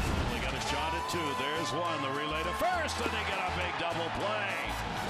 Mexico has come away with an 11-9 win. All right, that win seemed like a big win that would advance them. But in that World Baseball Classic, Mexico ended up on the wrong end of the tiebreak. Last time they won a World Baseball Classic game. They lost yesterday to Colombia. Tucker, who hits lefties almost as well as he hits righties. He had 13 homers last year against lefties. And with 2 outs, Samuel Zauzeta. Yeah, Tucker for his career has 31 career home runs. He's hit 42 against righties, 31 against lefties. And here's Zazueta, what he did with Tijuana.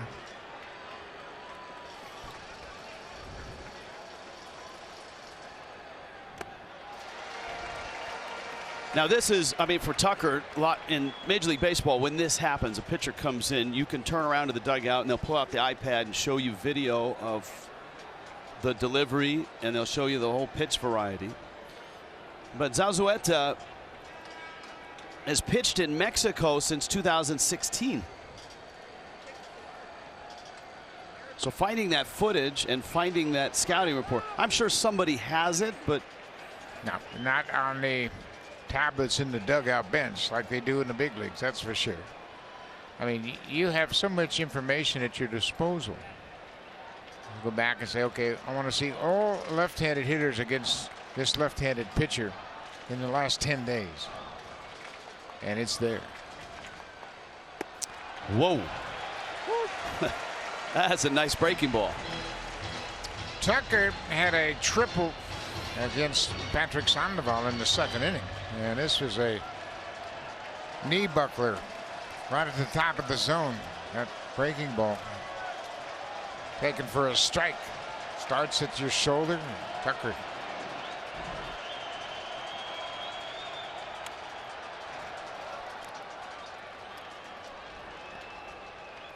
He pitched 1 minor league season with the Rangers, 2014. Pitched in the Mexican League and the Mexican Winter League with a 3.66 ERA.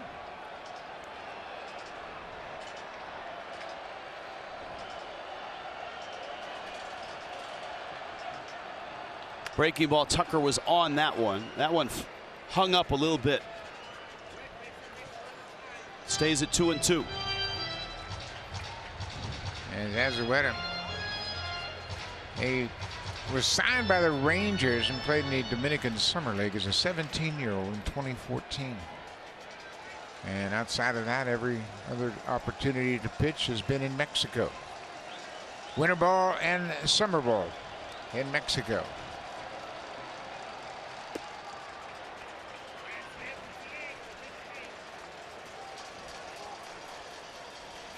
Count full 3-2. I tell you what, you don't want to encourage Team USA that they can get back in this thing. You need to end this thing right now. Tim Anderson lurking on deck in an RBI single in the second. He drove in Kyle Tucker. Our deep research staff has told us the biggest comeback in World Baseball Classic history to win a game is 5 runs, which seems low. Well, because you have so many pitchers at your disposal, you can kind of just stop it right there. And you just wonder how deep they want to go into their bullpen.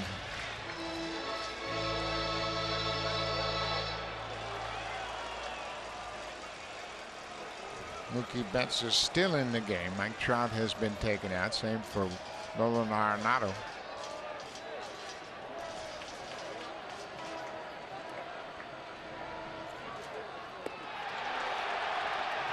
Check swing didn't go. Crowd wanted it. The other half happy to see Tucker at first base. Yeah, this is a tough spot now. You bring Tim Anderson to the plate. Bases loaded. 8th inning. Mexico needs 4 more outs in this game. They might be hard to come by.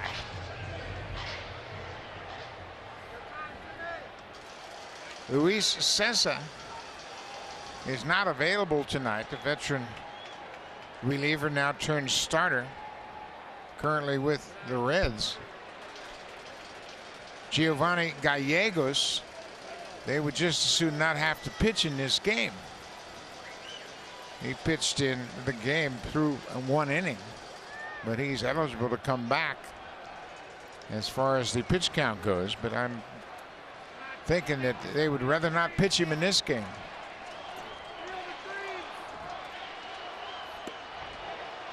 Anderson has a couple of career grand slams in the major leagues, but is not a great hitter with the bags loaded. Just over 200.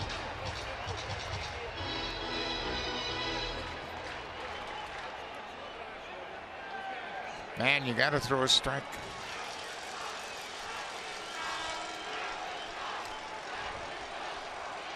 Mexico's bullpen is stirring. That's a fair ball, and that'll score at least 2. Goldschmidt scores. Witt scores. Tucker holds third, and USA is a little bit closer. What did Yogi say? It's not over till it's over. I mean, this is a potent USA lineup. Tim Anderson drives home 2 more. And a 3-ribby night. And he's made the most of his first opportunity to start in this game. Right past the third baseman. Paredes down the left field line. Goldschmidt will come in to score. Bobby Witt Jr. right behind him. And it's second and third and 2 outs. It's now a 6-run Mexico lead.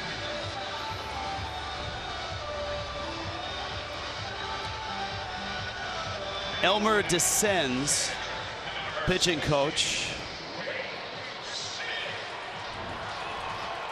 Mexico doesn't want to use any more arms, or more than they have to.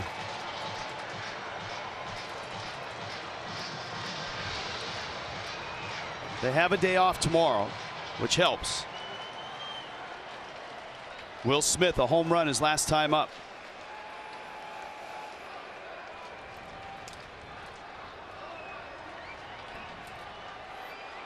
Two more out there.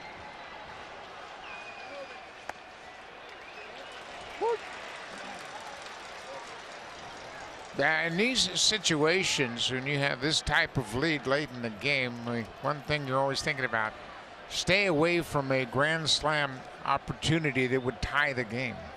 And right now, Mexico has a 6-run lead, but a base hit here would give you that opportunity. To center, Thomas back there and makes the catch. But USA showing signs of life with 3 runs in the bottom of the 8th. Still 11-5 Mexico.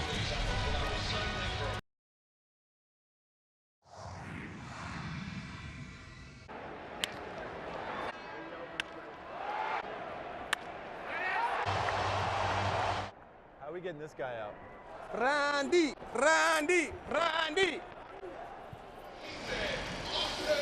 A wise decision to mic up Rowdy Tellez.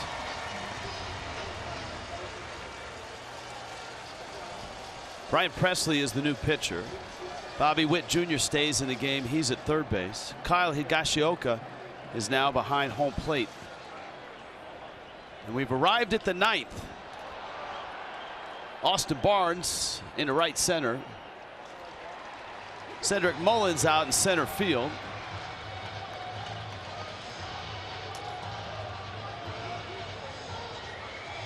Kyle Higashioka of the Yankees behind the plate. One of three catchers the Team USA is carrying.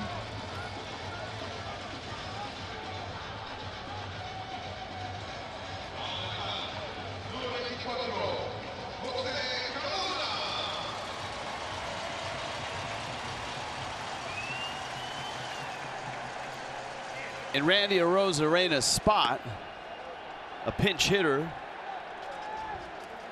for Mexico. Ryan Presley. Cardona, to backtrack, had entered defensively. And so Cardona at the plate.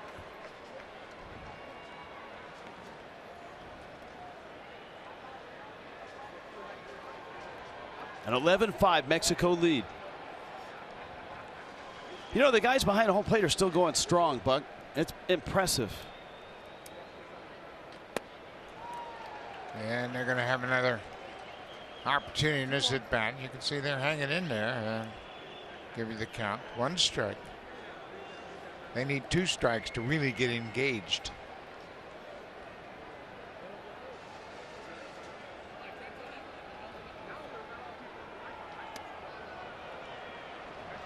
Now they're all engaged. Yep, 2 strikes. You know, Alan Porter, the home plate umpire, doesn't get to see him, but the other 3 umpires, they've been looking at him all night.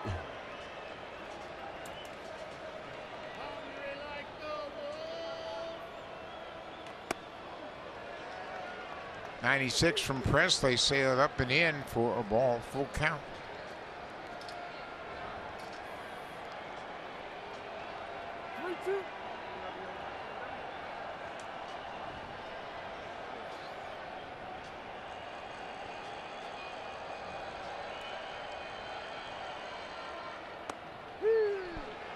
Strike 3 call. There they are.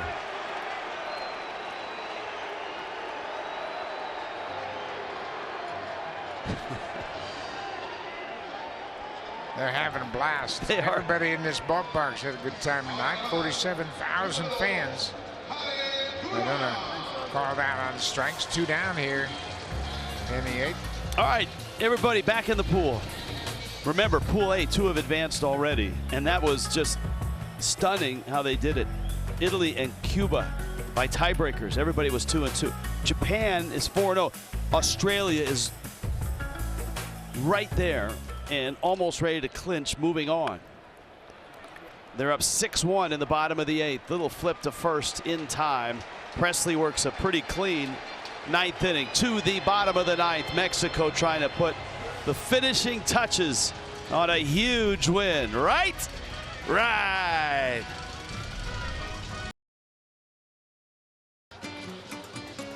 If you're a Team USA fan looking for hope, here it is. The current record for most runs overcome to win a World Baseball Classic game was against Team Mexico in the 9th inning. A 5-run deficit overcome by Team Italy. Mexico in this game, Rich, did not record a single out, which was certainly a key element in that tiebreaker that was referenced earlier on this evening.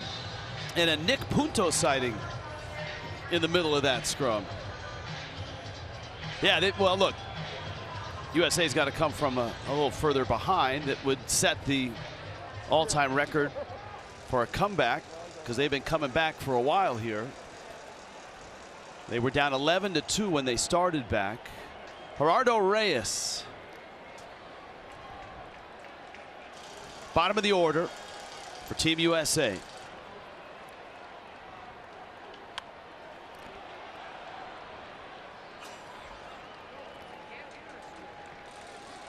for the most part, the relievers that have come out of the bullpen for Mexico have been very good tonight. Obviously, they've given up some runs of late, 1 in the 7th, 3 in the 8th. But a long stretch of scoreless innings starting in the 3rd. Javier Assad did a terrific job. 3 innings of shutout relief. He faced just 10 batters in those 3 innings. Gave up a base hit, didn't walk anybody, and struck out 2 through 37 pitches. He really kind of stabilized the game after Sandoval went 3 innings.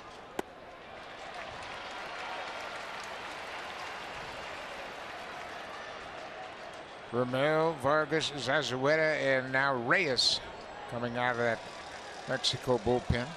Everybody on the rail.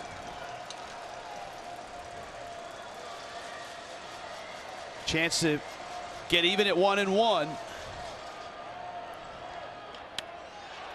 McNeil, big shift, and he smacks it into left for a base hit.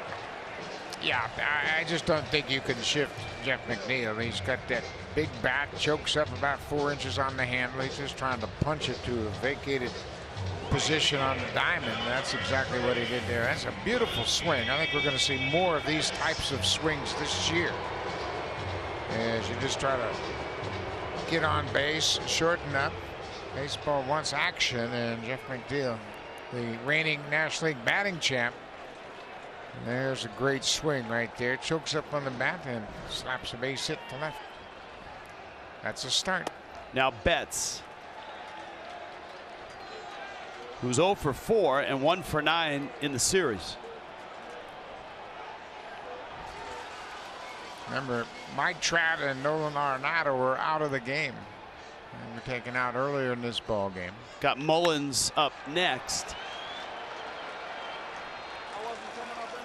Verdugo makes the catch.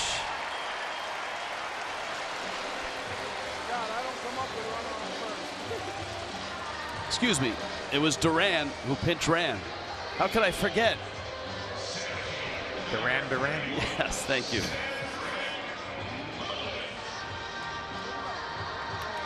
Now Mullins getting his first at bat. He pinch ran in the 8th.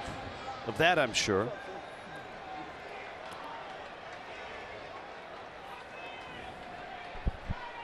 Mullins, an all-star back in 2021.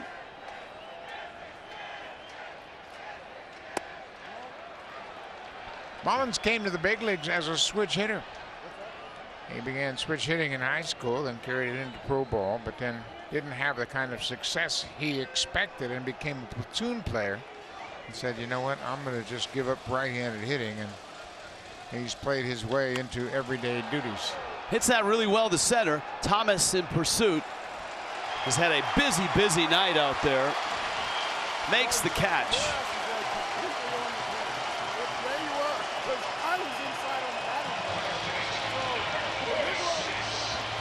That's 9 fly balls that he's tracked down out in center field.